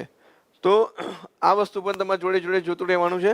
અનુચ્છેદ 352 અંતર્ગત ઘોષિત રાષ્ટ્રીય કટોકટી ન્યાયિક સમીક્ષાના સીમાની અંદર લાવી દેવામાં આવી, જેને 38માં બંધારણીય સંશોધન માટે બહાર રાખવામાં આવી. મતલબ કે જો તમે અનુચ્છેદ 352 અંતર્ગત જો કટોકટી લગાવો છો તો એ પણ ન્યાયિક સમીક્ષાના અંતર્ગત રહેશે. બિલકુલ પીડીએફ મળશે મિત્રો. ઓકે, એપ્લિકેશનમાં તો આજે જ આવી જશે. અનુચ્છેદ 352 અંતર્ગત ઘોષિત રાષ્ટ્રીય કટોકટીને ન્યાયિક સમીક્ષા, મતલબ કે તમે 352 અંતર્ગત જો કટોકટી તમે લગાવો છો, તો એ પણ ન્યાયિક સમીક્ષા અંતર્ગત આવશે. સુપ્રીમ કોર્ટનો હક રહેશે કે તમે યોગ્ય આધારના આધારે તમે કટોકટી લગાવી છે કે તમારી મરજી મુજબ લગાવી છે. પણ ઓકે, તમારી બુક ક્યારે આવશે ફ્રેન્ડ્સ? સપ્ટેમ્બર મંથની મિડ સુધીમાં આવી જશે મિત્રો, વિક્રમભાઈ. ઓકે, અને ત્યાં સુધી તમારે થોડીક રાહ જોવી પડશે, હિસ્ટ્રીને એના પહેલાં આવી શકે છે. ઓકે, તો ફ્રેન્ડ્સ આજના લેક્ચરની અંદર જે બંધારણ મહત્વપૂર્ણ બંધારણ સુધારાનો પહેલો ભાગ હતો એની આપણે ચર્ચા કરી. આઈ હોપ તમને એમાં ખ્યાલ આવ્યો હશે, થોડી ઘણી કન્ફ્યુઝન એમાં દૂર થઈ હશે. જે એની અંદર કોમ્પ્લેક્સિટી હતી એને મેં સિમ્પલ કહીને સમજાવવાનો પ્રયત્ન કર્યો છે. ઓકે, એ વસ્તુ તમારે ખાસ યાદ રાખવાનું છે. ઓકે, નેક્સ્ટ લેક્ચરની અંદર જે બાકીના સુધારા છે એની આપણે ચર્ચા કરીશું અને એ પણ આ રીતે ડિટેલમાં જોઈશું. અને છેલ્લે આના લગતા જેટલા બી પ્રશ્નો છે એના બધી વિશે આપણે ચર્ચા કરીશું. જો તમને આ પ્રયત્ન ગમ્યો હોય, પસંદ આવ્યો હોય અને લેક્ચર્સ ના જે ક્વેશ્ચન છે, કન્ટેન્ટ છે, ગમી હોય અને જો તમારા બીજા પ્રશ્નો હોય લેક્ચર લગતા તો આ વિડીયોને લાઇક કરજો અને નીચે કોમેન્ટ સેક્શનની અંદર તમારે જે પણ ક્વેશ્ચન હોય દરેક ક્વેશ્ચન તમે લખજો. હું એ પ્રશ્નનો જવાબ અવશ્ય આપીશ આ વિડીયોની કોમેન્ટ સેક્શનની અંદર. ઓકે, અને વિડીયો ગમ્યો તો તમે લાઇક અવશ્ય કરજો. ઓકે, ધન્યવાદ મિત્રો.